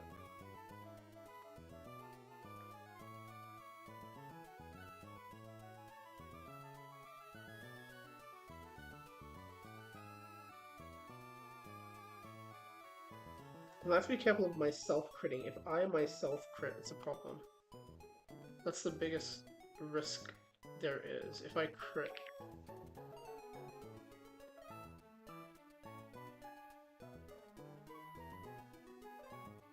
If I'm -2 overheat, how much do I do? 19.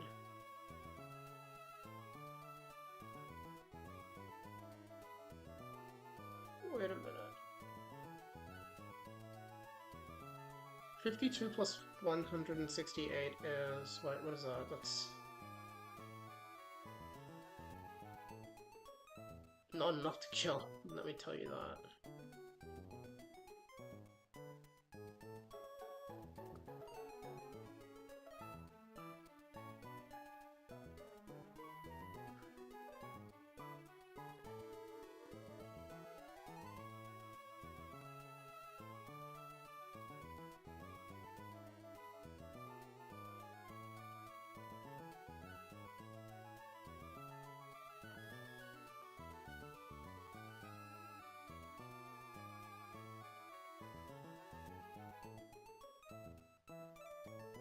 We should be fine.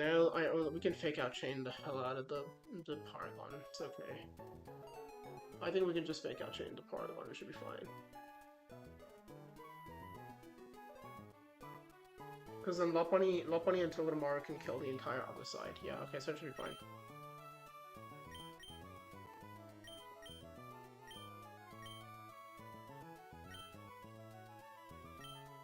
I'm a little bit scared, but I think we're okay. So I need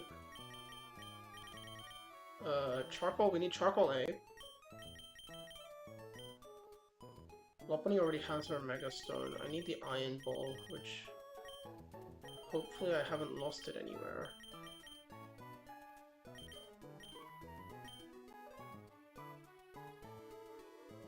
I don't really need any other items for this one. This one's relatively straightforward. So we lead Blaziken plus Infernape.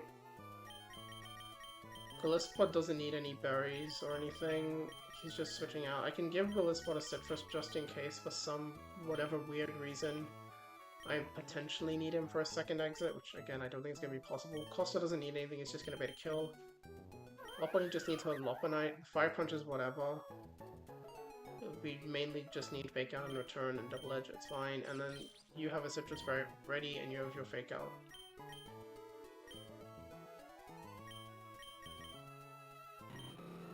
Okay, yeah, we should be fine then.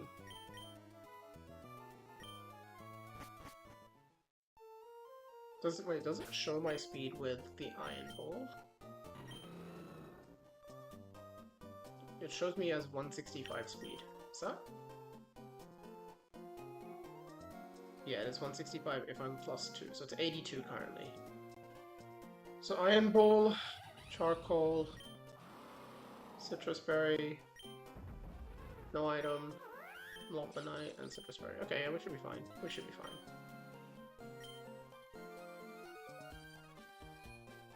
This is maybe a third of the gym?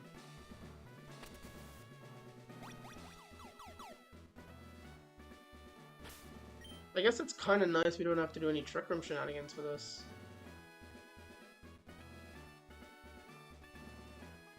God damn, my skin sometimes is good, but sometimes also really ass.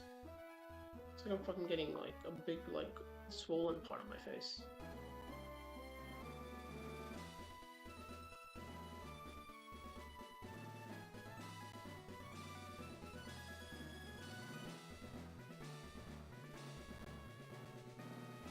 It's really annoying, but I mean, it should be fine. A little bit stressed, but I think we're fine, right? Like I don't see any glaring issues. Not straight out the woods, at least. You know what I mean? Spadef, we accounted for, like, we made sure to give the Spadef boost, you know, manually, so that Spargon doesn't have any special random attacks that are going to come out of nowhere. I gave level 83 with the manual Spadef boost, it's only ever Psychic. Because if I lose my Glispa to this shit, I'd be pretty upset, you know. None of these are true double battles, they're all single-sided. Which is the one saving factor. If this was true doubles, oh fuck me. They only work because they're not true doubles as well, though, to be fair, so... I think that makes sense. Iron Bolt, Charcoal, Citrus, no item, Lopanite. Okay, you know what, let's do it. I think we're good. I think we're good. Okay, so this is a Trick Room special. The entire team wants to set up Trick Room. The way we're going to handle this is we are going to prevent the AI from ever seeing Trick Room as a possibility.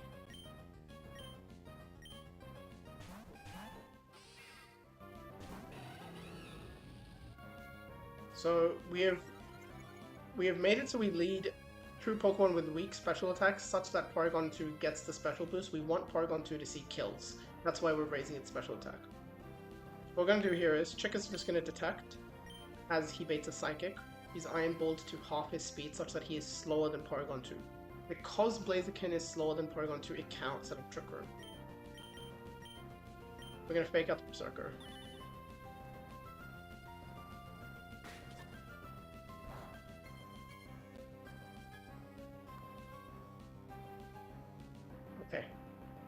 Okay, we good. Blaziken's gonna switch into Golisopod, who is leveled up to 82 just so he survives the Psychic crit and will get the emergency exit out. We are then going to close combat killing the Berserker. Because we're always baiting slow kills into our left side slot, it doesn't matter it doesn't matter if Ape shows a kill because he is faster. And the AI always prefers fast kills, not slow kills, so... Infernape's defenses are going to be irrelevant, basically, is what I'm trying to say.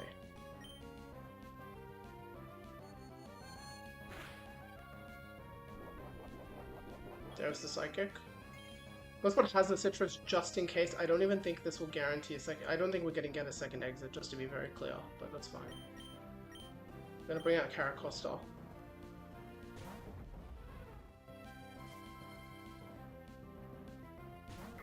Bronzong comes in. Caracosta is slower than Paragon 2 and baits a kill with Thunder, so we're going to protect. We're going to Overheat. With Charcoal, Overheat barely kills Bronzong.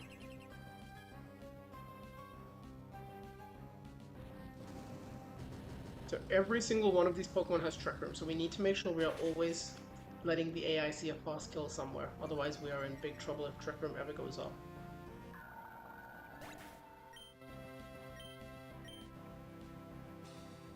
It could be Psychic or Thunder, it doesn't really matter. When Parados comes out, we're going to switch into Togedemaru here. I'm going to close combat killing the Ramparados. This is Choice Band, Head Smash, Rock Slide, Ramparados. This thing hits like a truck. Sad thing is, it's not going to get the hit. Togi can take whatever the fuck Paragon wants to do. Now that the left-hand side is gone, it's a 2v1 situation. Thunder does hit. Remember, this can never paralyze Togedemaru, so it doesn't really matter. We're now going to set up a little bit of a fake-out chain. The ending of this fight is going to be a little bit free-form, sort of. We just want Lopunny and Togedemaru in, so then we can kill everything else. That's the main idea, right? So we're gonna fake out with Pookie. I'm gonna switch. So let me do this again. So sorry, let me just do it correctly. So fake out with you. Infernape is gonna switch to Lopunny.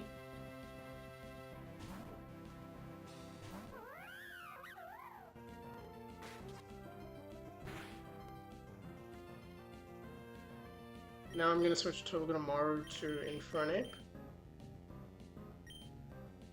Gonna Mega Evolve and Fake Out. Lopunny's Fake Outs will hurt, by the way, they will do a lot of damage.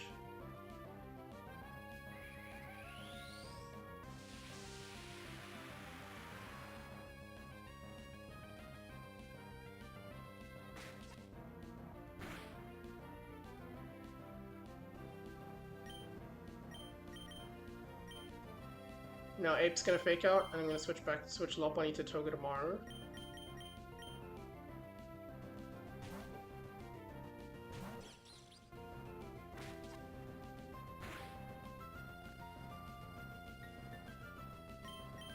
Gonna switch Gone for Lopunny.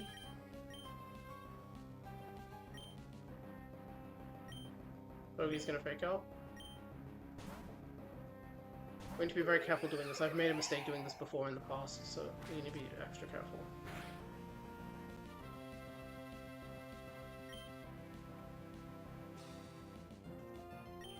Fake Out with you now. Switch back to Ape.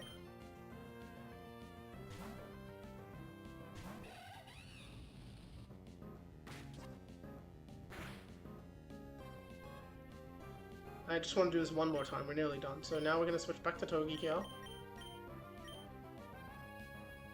Ape's going to Fake Out.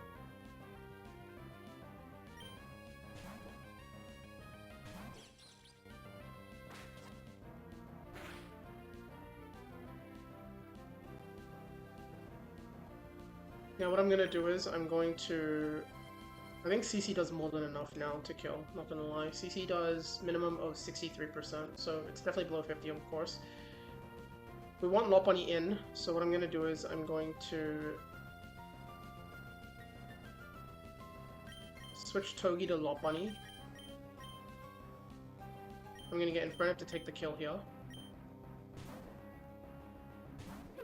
I don't know what's gonna come in, but Lopunny can Fake Out whatever comes in. That's why Lopunny is fine to have in here. Even the Ghost type we can Fake Out because that's crappy, so...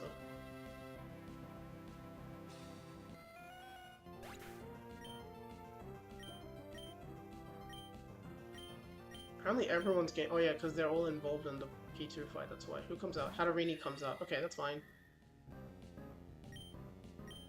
Gonna Fake Out here, and then switch to Togi, and the rest of them, this fight should be done now.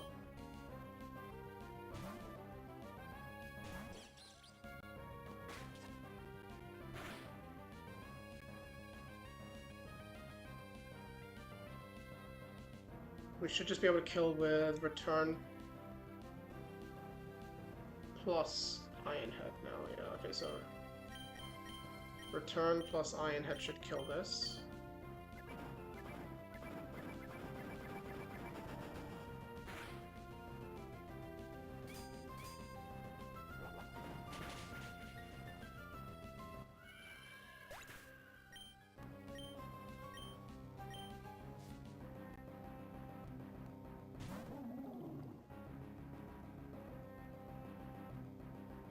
And then we can Zing Zap plus Return to kill this.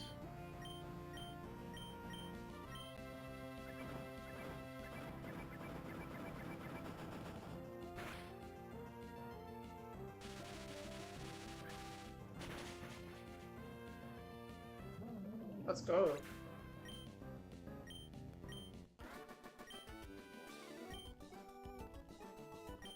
It's fight number 2 in Tate and Liza's Jam.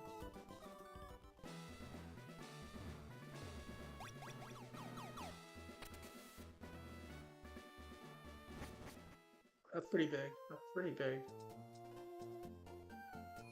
I think we might be able to get a third one done today. I don't know if we'll be able to get a fourth one, but we'll have to see. My hopes were to get Tate and Liza's Gym done by next Monday. Or next Tuesday, technically, because we don't stream on Mondays. But the way we're going right now, we're gonna be done pretty quickly. It's really solid.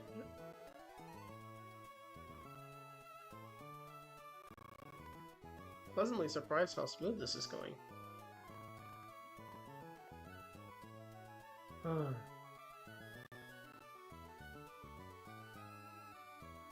Oh, this next one's really weird, isn't it? So this next fight's meant to be really free, but like... Actually, with Ice Punch, this should be mega free, no?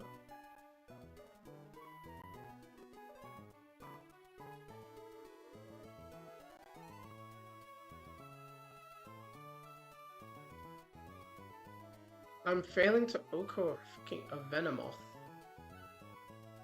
Really? Oh, that...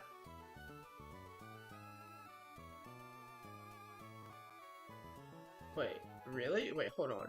Yeah, I am. Wow, okay. That kind of sucks.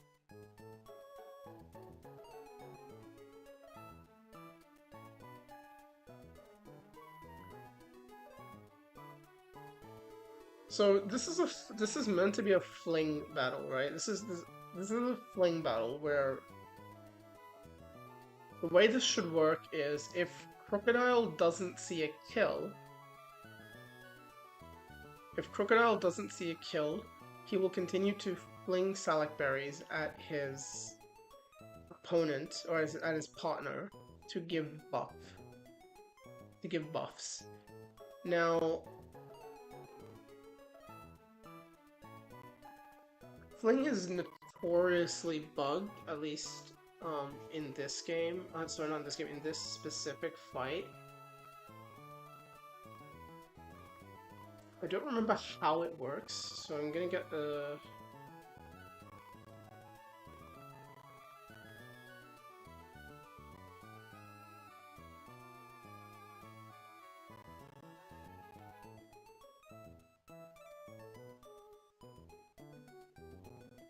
That's a thing? Okay, I did not know that. Whatever. This is a very noted bug, right?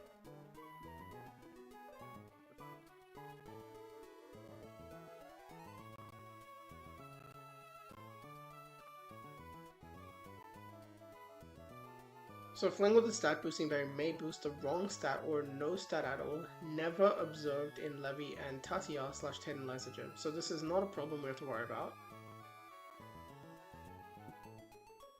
This is the main one we're thinking about here, right here. So the AI does not realize it has no more stat boosting berries to fling to its partner and can continue to fling on its ally with no effect. So that's what's going to happen. Now, fling in general...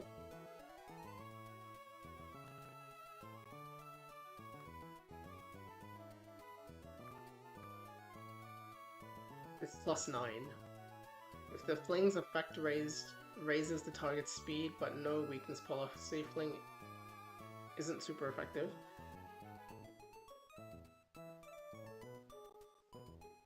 It'll be +9, which just means we just have to avoid showing Crocodile a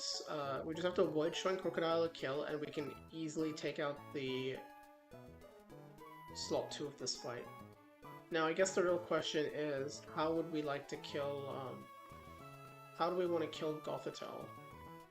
Gothitelle has Fake Out. I could probably just Fake Out it with something. I mean, we can effectively 2v1 the entire fight. Crocodile will probably stop flinging once all the partners are dead, and then we have to just find a Pokemon that can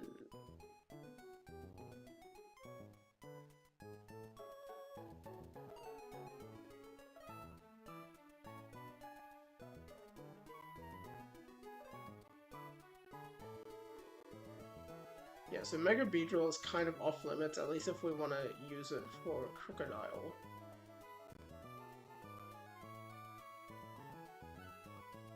There's a Focus Sash here somewhere, right? Yeah, Focus Sash and Magic Guard. I mean, this is just paper, right? It's just gonna die to Fake Out plus something. Okay, so we can figure out ways to deal with this. It's not too big of a deal. That part seems to be pretty chill. I guess what do we want to lead, right? Let's just figure out what to lead.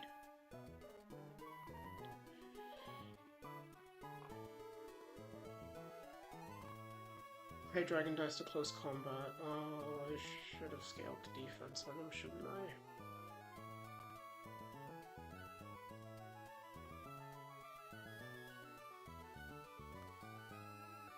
What other dog types do I have my own Crocodile. I mean, that's pretty good.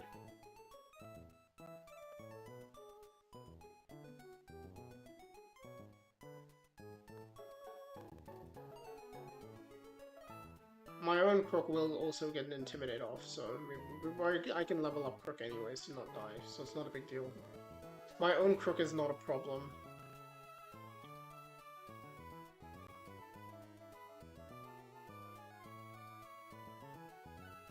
This is also a weakness policy, so I want to be able to one-shot this, basically, and not let it fake out me. So I think ideally what we want to do is... First impression doesn't overgo fake out, so... let's just use... If I just lead Ludi Colo, is Ludi faster than Gothitelle? Oh wait, do I have a faster fake out I can lead? That doesn't die. I have Lock Bunny. Do I just lead Mega Lock?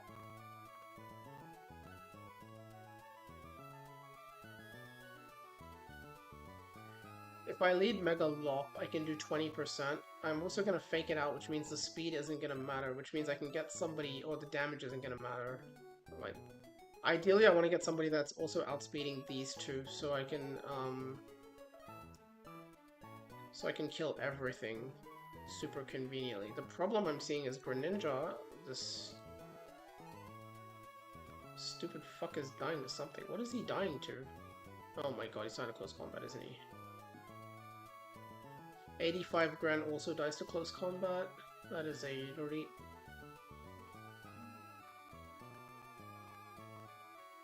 Well, that is kind of annoying, not gonna lie. Gran dying to close combat is actually mega annoying. What the... Chomp is also pretty fast. Actually, Chomp should be good enough. No, Chomp is fast as hell.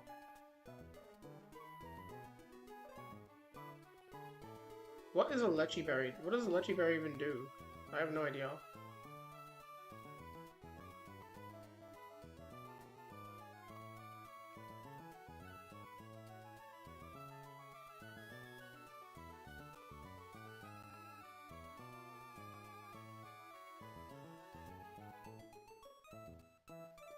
I will get intimidated though. That is a little annoying. Who's the fastest? Is it? It's this one, 202. I mean, the other one I have is Noivern.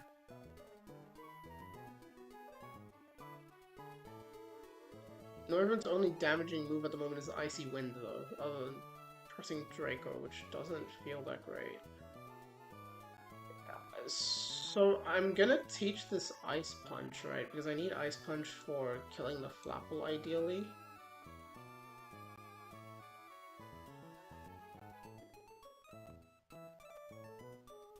So my maximum, I need someone that can just hit like 28. I don't even need any real damage, basically, is what I'm trying to say.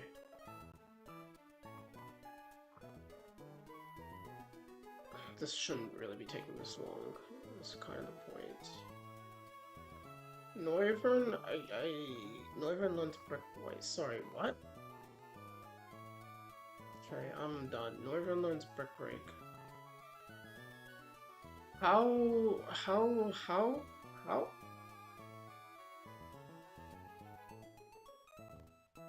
Well, I mean, we're not gonna be too. Do I just say Chomp? I mean, okay, so the main problem is what's gonna happen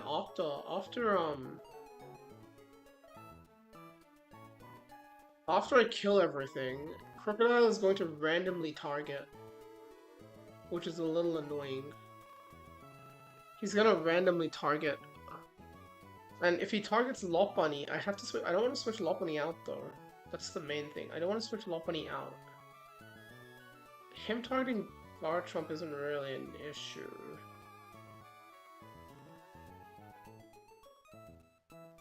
I show kill to everything as well, so it's gonna come out in line order. Unless...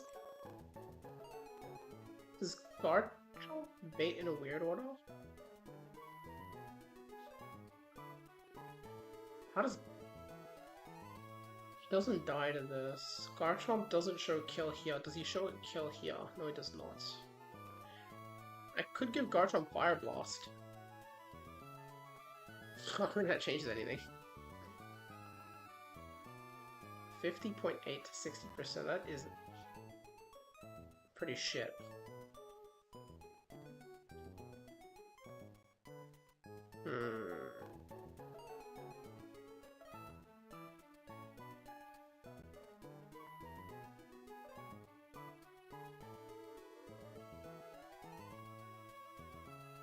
Hold on a second. Lopunny's gonna be -1 this entire time.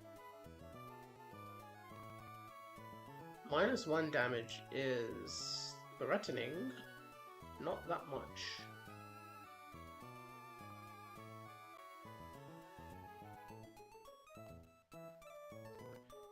Also means I need significantly more damage to be able to kill the Gothitelle.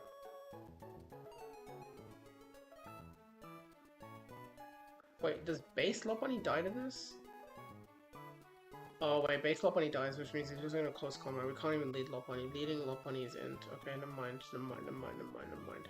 Never mind.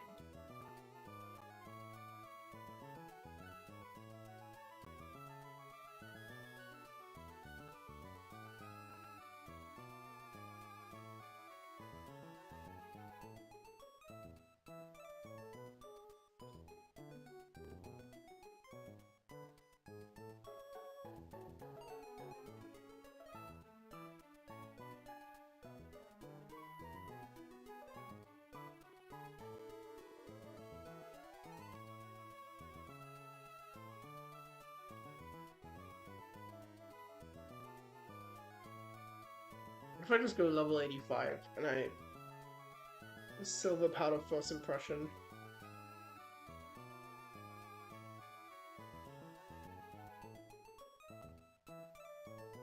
It's not a horrible idea. The only problem is I need someone to bait the fake out from Gothitelle, or I need someone to bait a kill from Gothitelle but not Crocodile.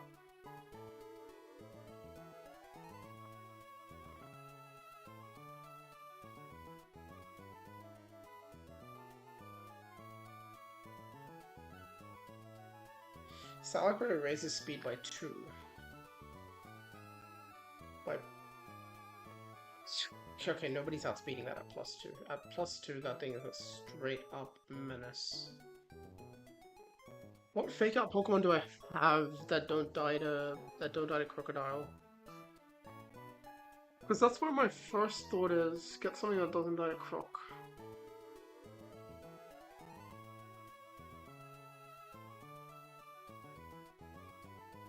Why the hell do I have a fucking... What the fuck is going on? It disappeared now. Okay, that's so weird.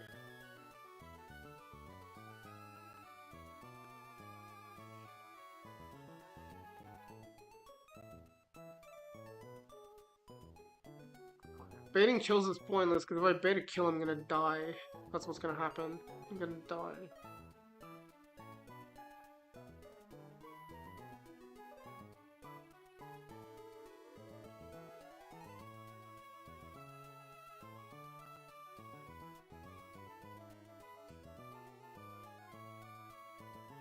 Do I have something that shows a fast kill to Gothitelle? That might also be a good idea. If I just show a fast kill to Gothitelle, that would probably save a lot of life. Okay, let's Croc in. Croc can bait the fake out from the Gothitelle because Gothitelle will be like, oh shit. Wait, no, he's gonna get intimidated. Hold on. At -1, does he still show a kill?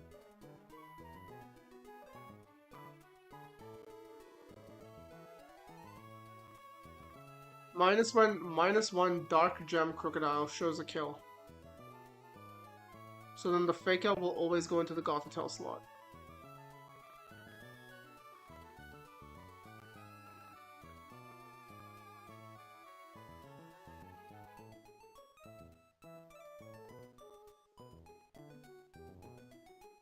This is a slow kill. The AI doesn't see priority. Not last time I checked.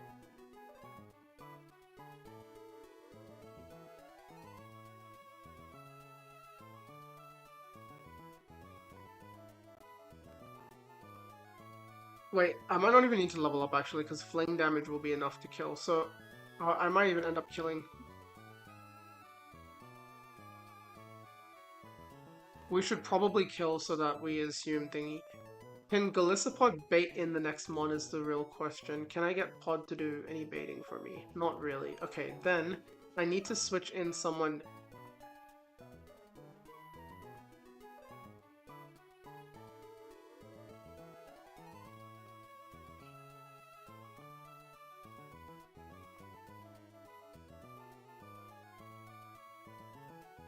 Then I need to do some switching. Yeah, I need to do some switching then.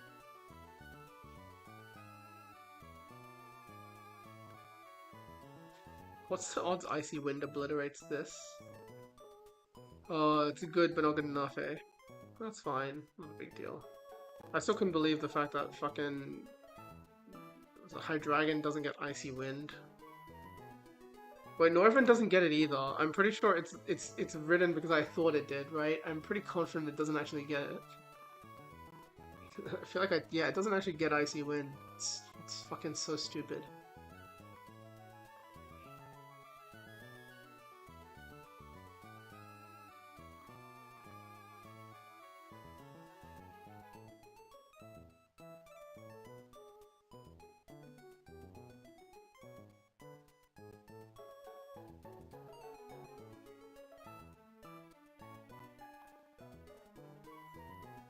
Who to switch to, man?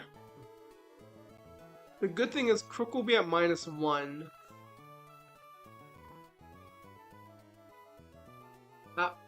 Wait, at -1 it doesn't even say kill into Beedrill.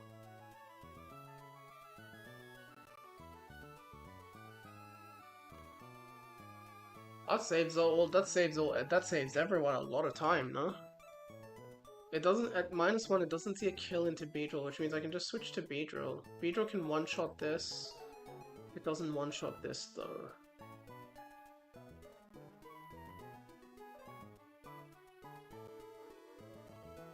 Doesn't one-shot Venomoth, no.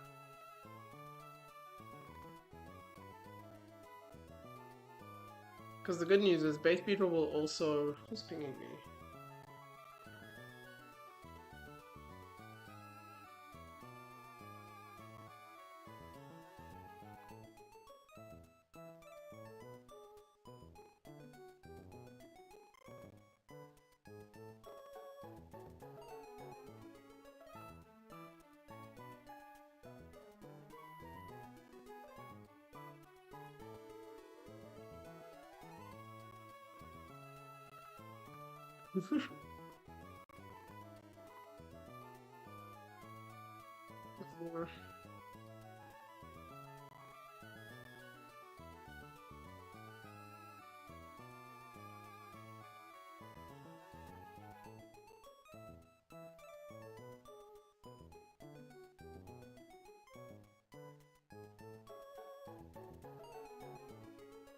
So...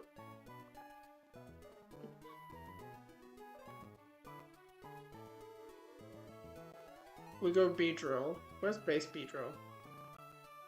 Base Beedrill, so at -1 we don't die. Yeah, -1 we don't die. We don't show a kill to this, and we're switching it to Fake Out. What if we get Fake Out critted? That does a lot of damage, I am not gonna lie. 25.7, oh god. 25.7, I think that's a little concerning, I'm not gonna lie. 25.7 is quite a bit. Oh, we could end up in high horsepower range. 25.7 could actually put me in high horsepower range. If the Gothitelle crits on the Fake Out, I'm cooked basically, so we can't do that.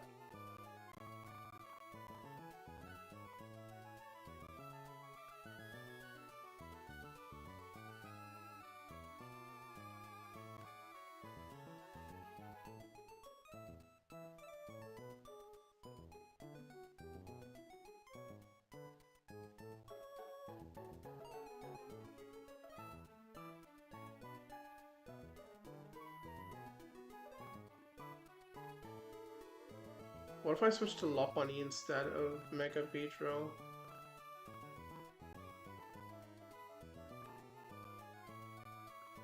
Lopunny needs to stay above 79.4 to avoid showing a kill.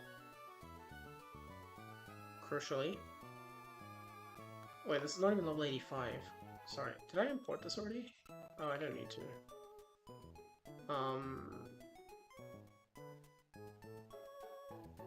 Sorry, no, not this one, not this one.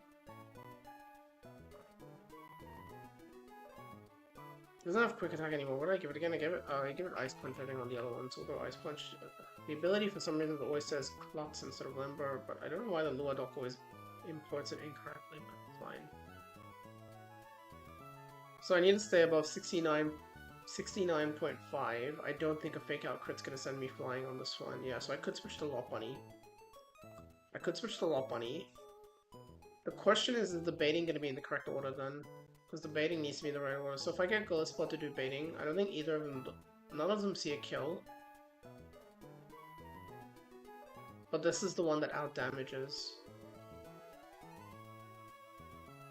So it should be this one first, right? If I just go to the correct HP... Let's just say I...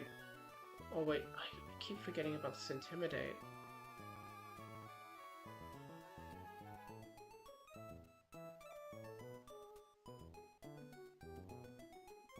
I think we have to go Life Orb, right? Life Orb seems to be the play. 74.8.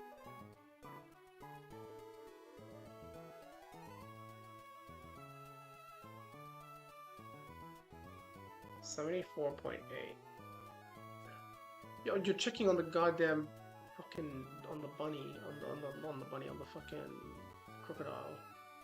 No, his defense isn't changing. -1. So he does 75, which means Gothitelle has to take an extra 28% from somewhere.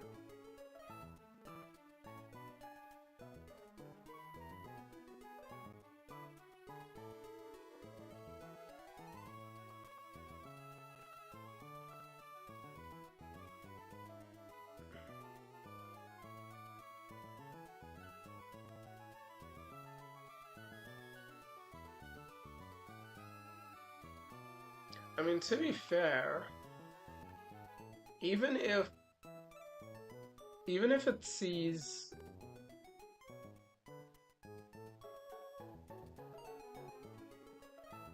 will it keep flinging even after Gothitelle has its speed raise? I get that it doesn't know the item's gone, so does it know that the... No, I don't think so, right?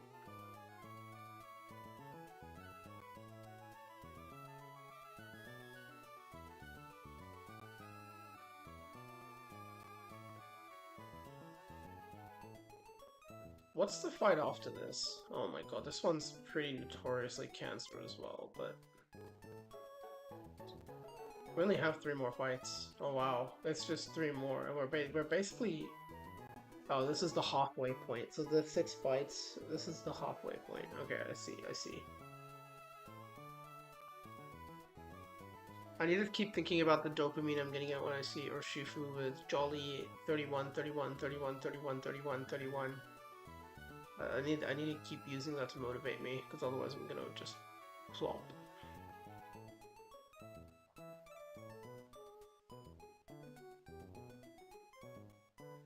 I feel like I'm just brain deading this too much, not gonna lie. I feel like I am just brain deading this too much. Like, this should not be that complicated. You know what a good idea is? Let's actually see how much damage the fling actually does so I know how much I need.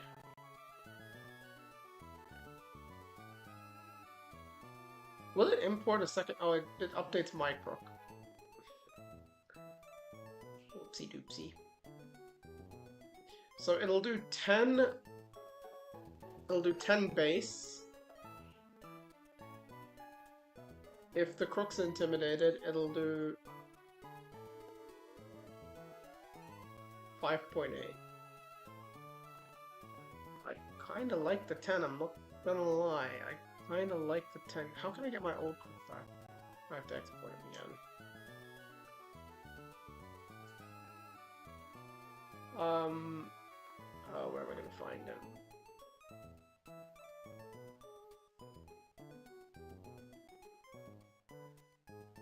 Crocodile, there you are.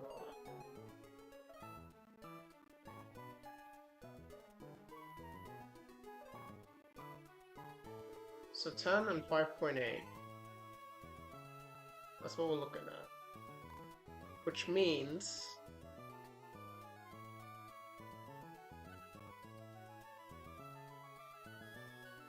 Which means the intimidate damage isn't enough. With the intimidate, Gliscod won't hit it, basically, is what I'm trying to say. Yeah, with the intimidate, you won't be able to hit it.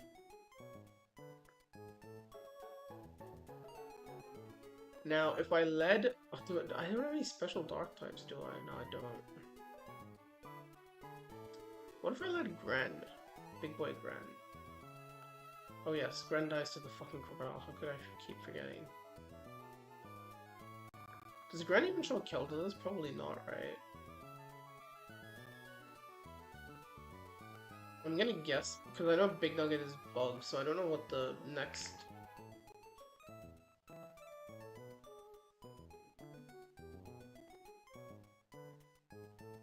Wait, what?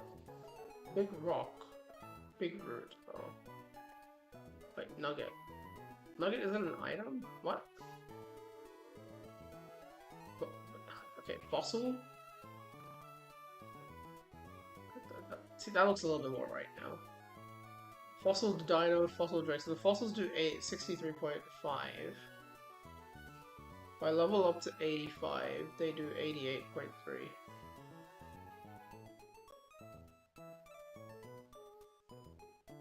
What if I just went Dark Gem? Dark Gem doesn't have any fling value apparently, but my Dark Claws doesn't do enough because I'm fucking impish, bro. Impish and a low... Okay, the IV's actually not that low, but still, that's not the point here. So, if I just give a special attack or a Dark Gem, I can probably do it, but the only archetypes I have are actually both troublesome, problematic little boys, little kids.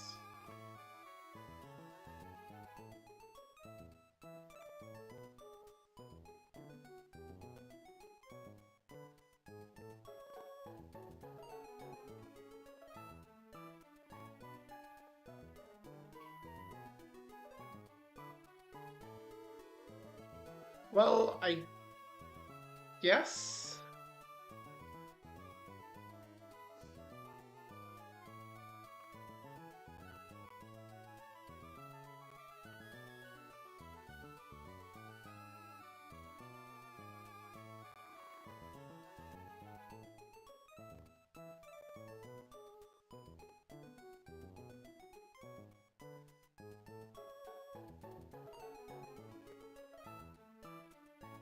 It's not enough, is it?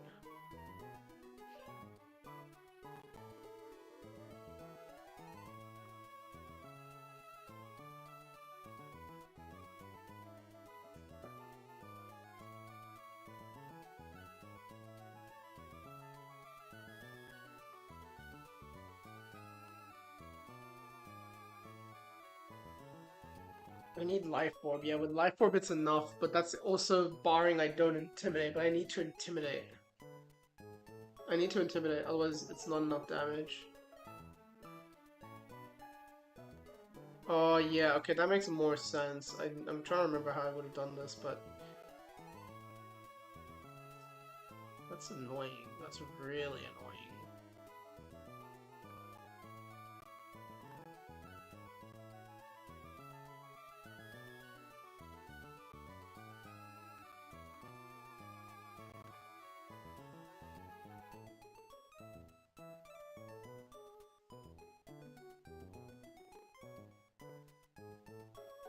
Right about now, I'm feeling really stupid.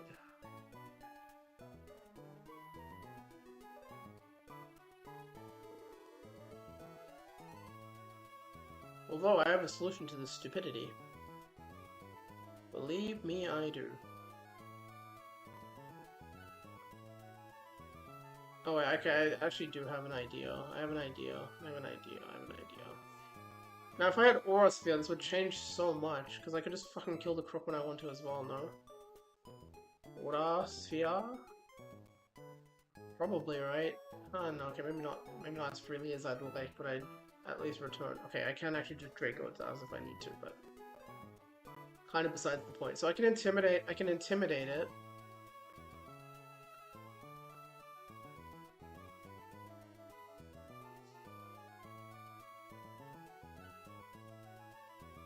I can intimidate it.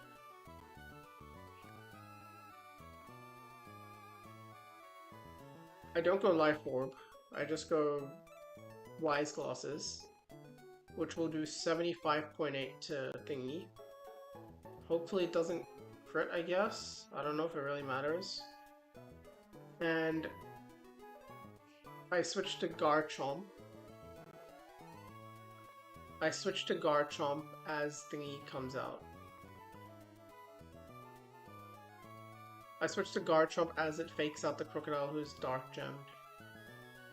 Garchomp's Rough Skin fake out, so even if this plus fucking 2 fake outs Garchomp, it's not really gonna do much. Even if it plus 2 crits Garchomp, it's...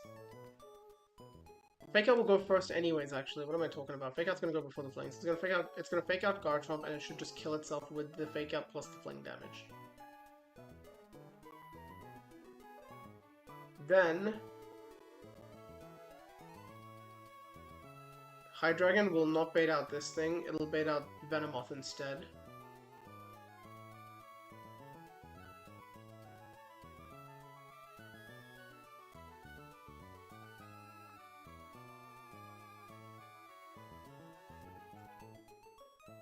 It'll bait out Venomoth instead, into which I can just kill with Dark Pulse plus Little Chop, 48.3 plus 47.5, or I can...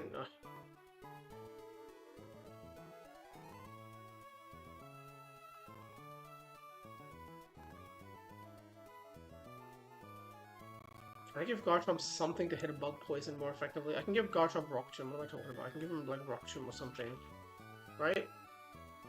49.1, okay, you're taking the piss now, aren't you?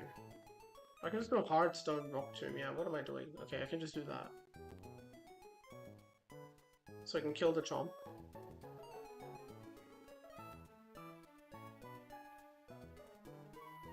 And then the Flapple.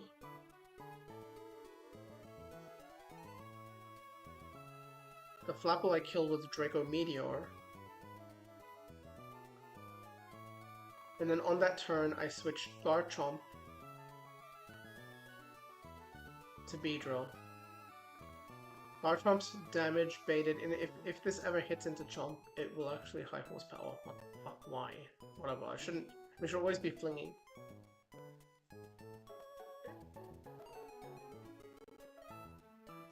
Then Beedrill will Mega Evolve, Leech Life, and kill this.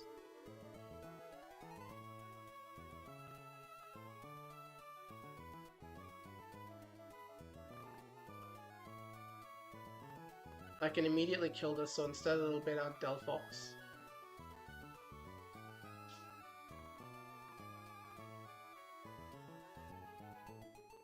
So I bring Lopunny as another Pokemon, so this I can just fake out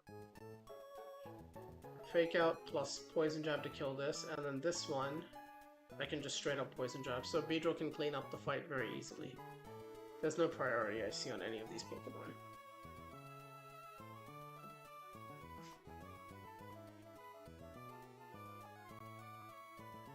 And then I guess in a 6th slot I bring like Ledian or something in case I need to sack for some reason.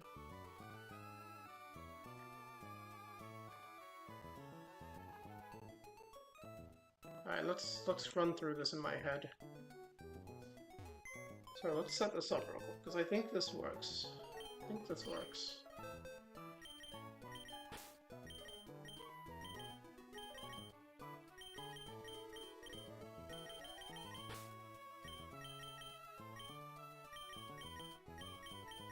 We'll need Crook level 85 Dark Gem for this to work, which shouldn't be a problem. I mean, I think Crook's Intimidate is the only reason this is gonna work.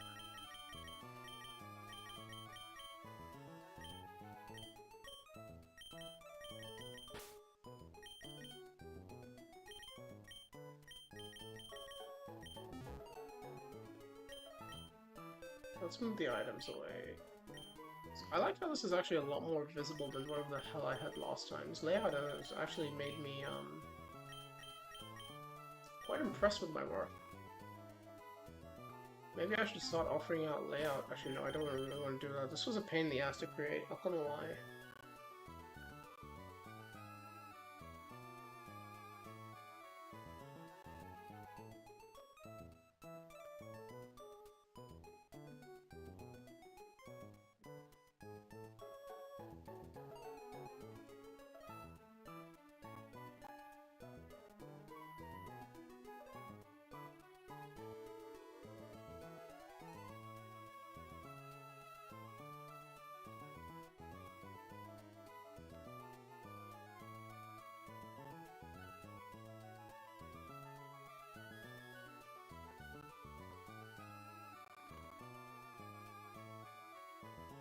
God damn, that reverberated.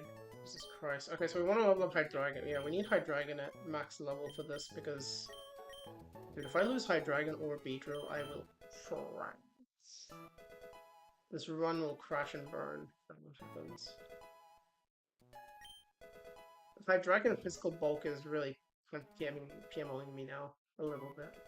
Don't lie.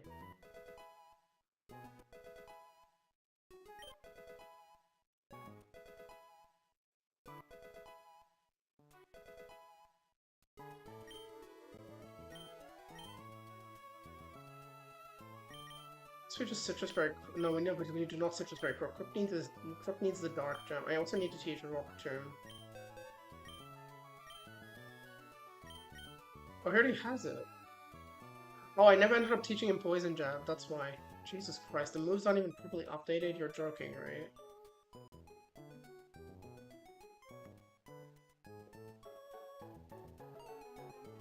Okay, hell, the moves and the levels aren't properly updated. What a fucking sham am I running here?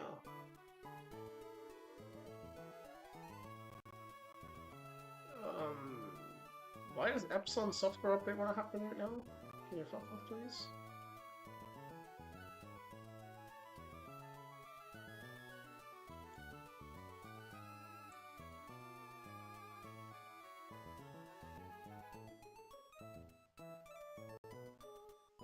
I mean, I don't think I've made any mistakes. I highly doubt I have, right? Anyone who thinks they've made mistakes is highly likely to be someone that's made a mistake.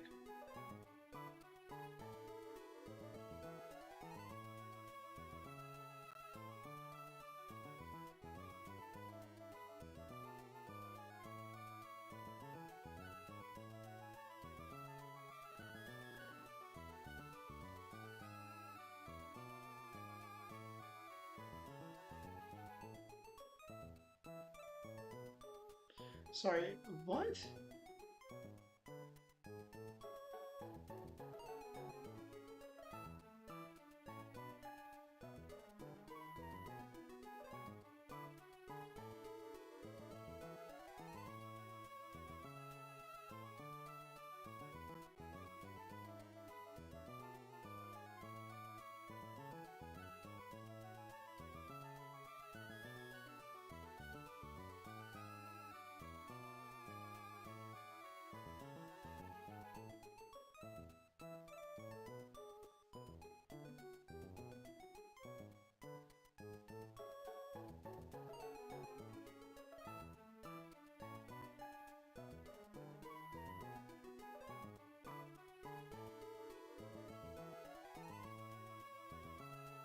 So...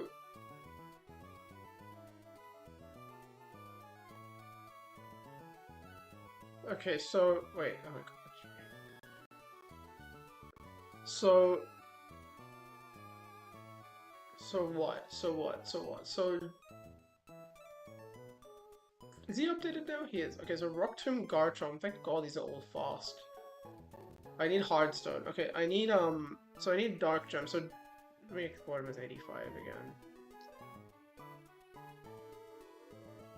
So after Crocodile gets intimidated with the Dark Gem, he will still show fast Oko and Gothitelle, hence forcing the fake out into the Crocodile slot. Because Crook will get an Intimidate off himself, he will drop enemy Crook to -1, at which point it doesn't see a kill. It doesn't see a kill into my Crocodile, really importantly. And mega importantly, it does not see a kill into my Hydreigon. Hydreigon, we give Wise Glasses, or do we give Black Glasses? I think we go Wise Glasses, right? Or we just go Black Glasses. We go Black Glasses on our Hydreigon. He doesn't show a kill to Gothitelle, but he'll do enough damage such that Dark Pulse plus the Fling plus the Rough Skin will kill the Gothitelle. Then after that, Crook doesn't see any kills anywhere. Crook will keep on flinging, thinking he has the berry.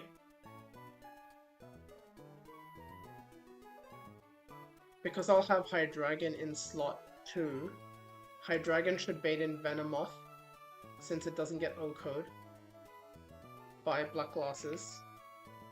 So the Venomoth we will kill with Dark Pulse plus Rock Tomb. And then last but not least, Flapple will come in. I will simply Draco Meteor the Flapple while Crocodile attempts to keep flinging. And then Beedrill switches in. Beedrill Mega Evolves, killing the Crocodile. And then I switch Hydreigon to Lopunny, who is a fake out Pokemon. Beedrill will not bait out Mienshao, will bait out Delphox, since I don't O-code Delphox because of the Focus Sash. And then I will fake out the Delphox. Fake out plus Leech Life should kill the Delphox. Delphox is Magic Guard. Magic Guard doesn't prevent, like, fake out, right? Literally just doubting things now for the fun of the game. Pokemon can only be damaged by direct attacks, yeah. Yeah, so we fake out and we Leech Life or whatever, it's fine. If for some reason Delphox comes in early, I can always U-turn out Beedrill and stuff to Hydreigon and Garchomp or something. Okay, we should be fine then. Turn Gara on CC.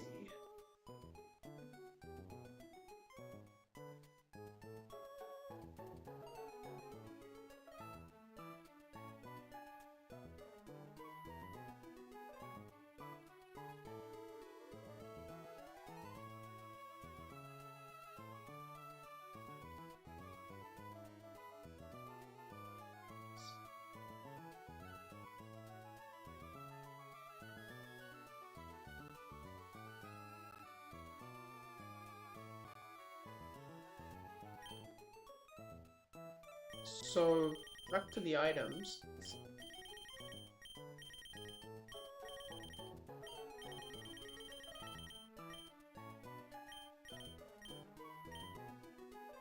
What's my Black Losses?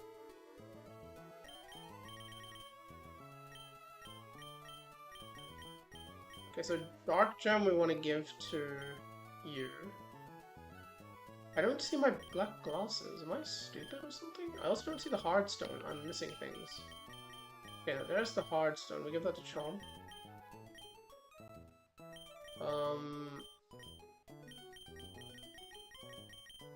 Why? That's Wise Glasses. Where's the black ones? Pause. Yeah.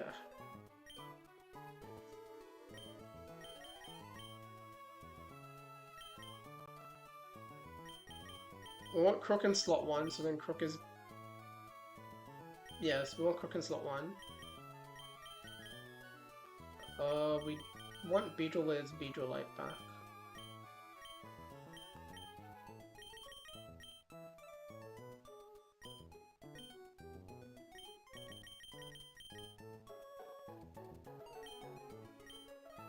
And then I can give a Citrus Berry to Lopunny. I have 4 rare candies and I have 1 scale left. We have to remember we haven't picked up the scale in Aqua Hideout, and I haven't picked up a candy on Route 108, so I technically have 5, but at the same time I also don't have technically that many candies left for the game in of itself. I think there's only 2 more candies I haven't got in the game, from memory. One's on like Route 132 or some shit, and the other one's in Underwater? I don't actually know where the other one is.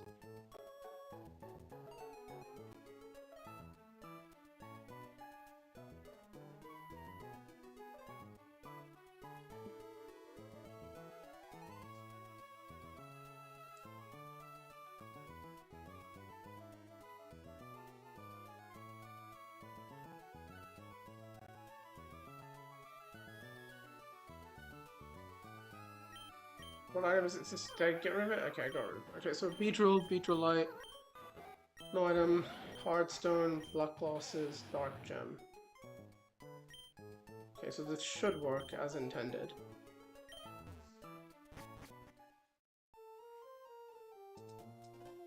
I'm for some reason strangely nervous about this, like really weirdly strangely nervous about this, to a point where I shouldn't be. but I'm pretty confident as far as how I think it should, right?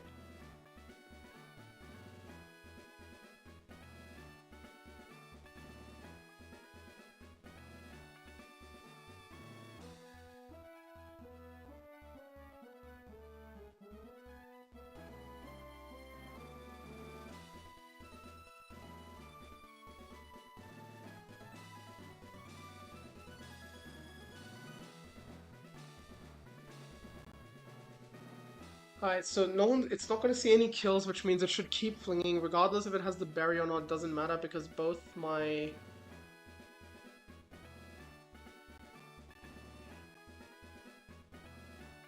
High Dragon and my Garchomp are faster than Crooks, so the flings will just keep failing. Intimidate will not go into Garchomp. Garchomp will have his full attacking capabilities. Enemy Crocodile will be at -1 because of my own Intimidate, which will prevent it seeing any kills into my Crocodile or my Garchomp, which means it should keep flinging, and because we'll have High Dragon in slot 2, High Dragon will make sure that Flapple comes out last on the right side, or left side, whatever side it is, because it shows a kill with Draco Meteor, a fast kill with Draco Meteor, hence Venomoth will come in earlier instead. And with Black Glasses instead of Wise Glasses, Draco Meteor doesn't show a kill on Venomoth, which means I can just kill Venomoth with Dark Pulse plus some other bullshit. Okay, let's double check this. So, Dark Gem, Black Glasses, Hard Stone, no item, Citrus Berry, and Beedrillite. Let me just double check the Dark Gem calc. So, Dark Gem Crocodile, once intimidated, barely shows a kill in Gothitelle.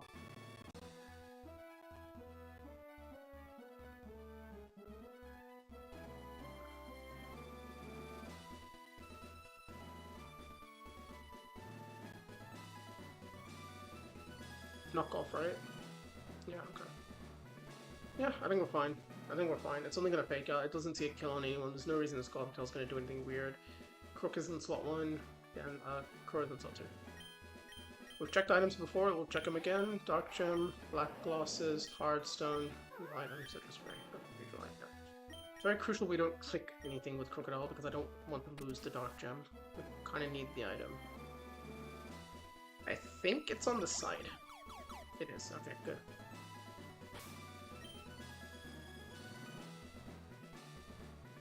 Sandy plus Crow. God damn, I'm so unnecessarily scared. Alright, let's do it.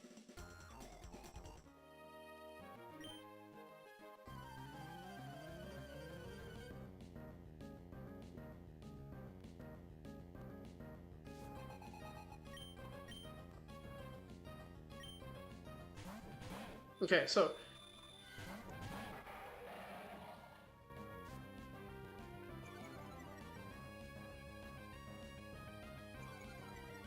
does he intimidates?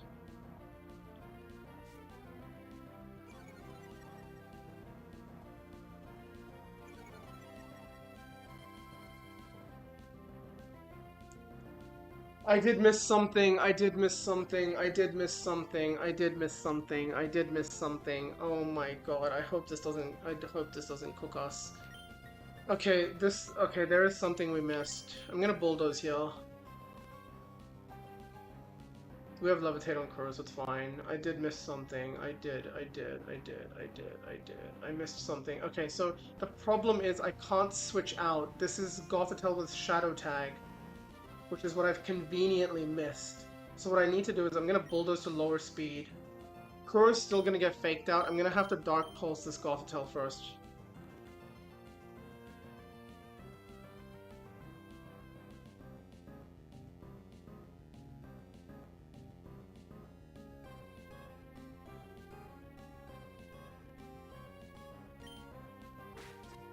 So Fake Out does go on to Crocodile as we expected.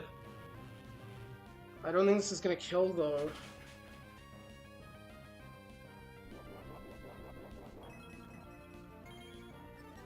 And it procs the weakness policy.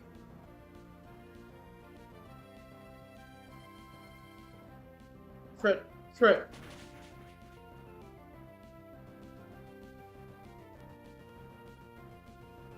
Wait, what happened?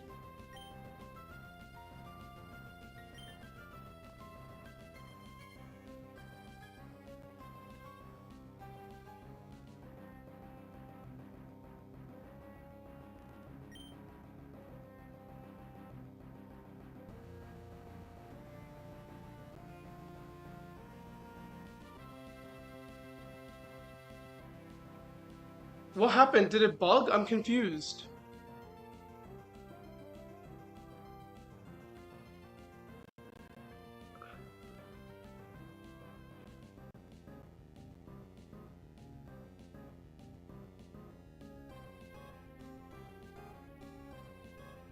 There's no report of a visual bug. So did it not boost the speed?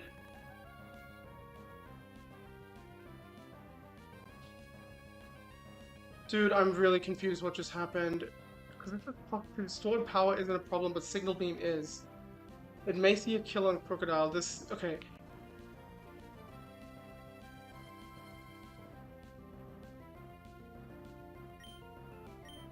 I simply have to bulldoze again and then just go for Dark Pulse, right?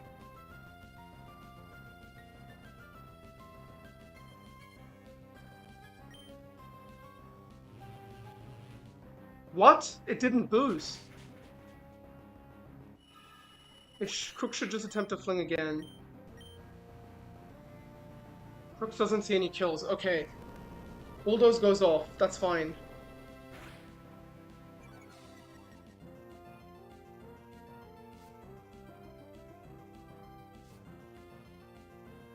Wait. What? Run and bug, baby. Although that doesn't help me. How do I kill this Venomoth now? It has Quiver Dance. The good news is it's not going to Quiver Dance. It's going to Bug Buzz, probably.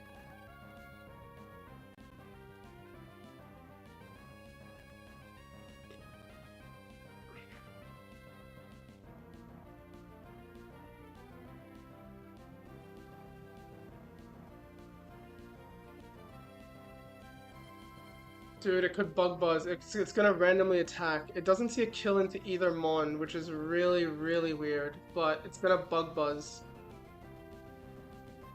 It's gonna Bug Buzz. It could Sleep Powder. It cannot Quiver Dance this turn. That's the one saving grace here. I think I just have to Dark Pulse and switch to Garchomp here.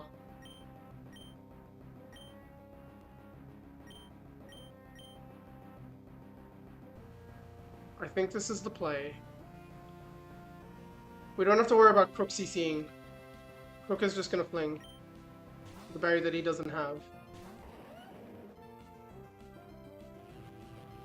Hopefully this just Sleep Powders the one of the slots, because I can deal with that.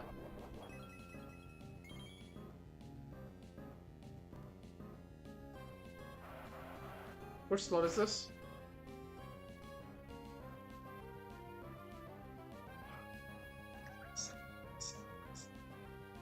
Oh my god, how could I think of a Shadow Tag out of all things? How much HP is 194? I think we're fine.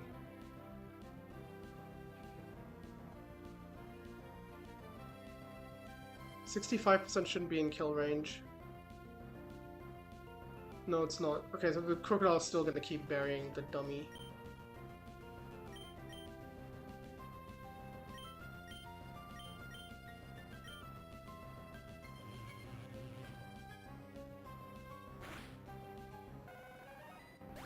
Does this Rock Tomb go into Crook, or does it fail?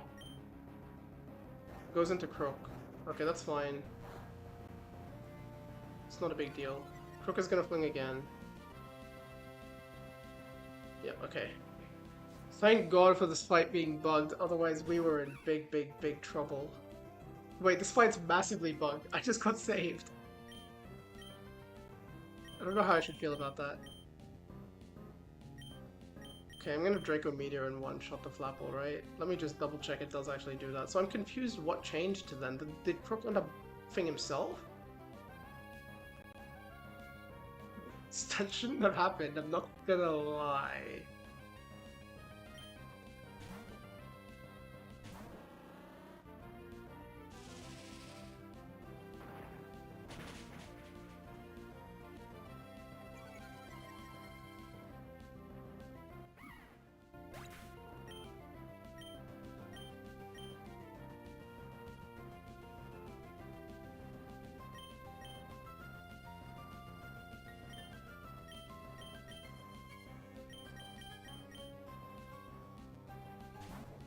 This is really strange. I'm really, really confused what's happened.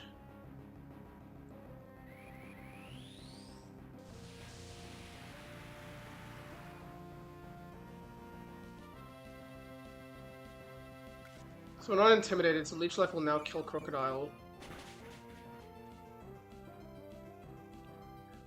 I'm gonna have to detect after this. Dude, we're not playing no more fights today, bro. I'm cooked after that. I'm not taking any more risks. This should bring in Delphox.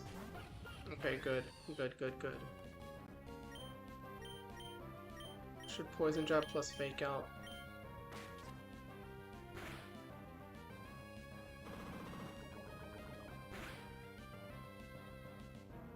Beetle just back-to-back crit. Oh my god. I need to remind myself that can happen to me too. I know a lot of times we call it fiction, but is it really though? Poison Jab should just one-shot this as well, apparently.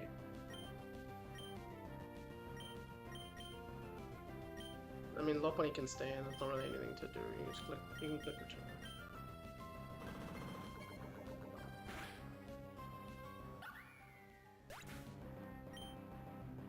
Wow, that was weird. I feel like I've seen that happen before, but I didn't notice maybe? I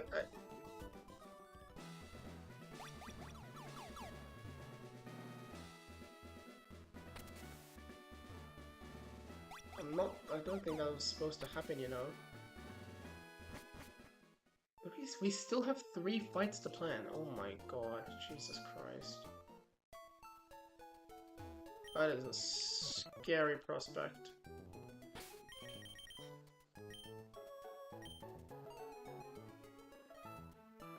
Exactly at 1:47:00. Alright, we're gonna call it here.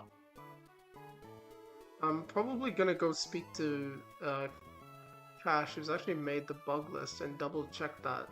I'm not too sure what happened there. But yeah, might have pulled a lucky break with that one. There's no way I realized as soon as I saw the goal to tell it to hold the phone, bro. How is you switching out? It was such an ambitiously stupid plan. Get me out of here. God damn, it was dumb. Jesus Christ. Alright, we're gonna call it here. I already saved, yeah, 1:47 exactly. Okay, yeah. We're gonna call it here. We'll be back on Thursday to hopefully go through a couple more of the Tate and Liza Gen fights. I don't know if I'll plan them off stream or not. I might plan one off stream and then see if we can do the other ones on. We'll see, but yeah, hopefully you enjoyed. Thanks for popping in. Take care and bye-bye.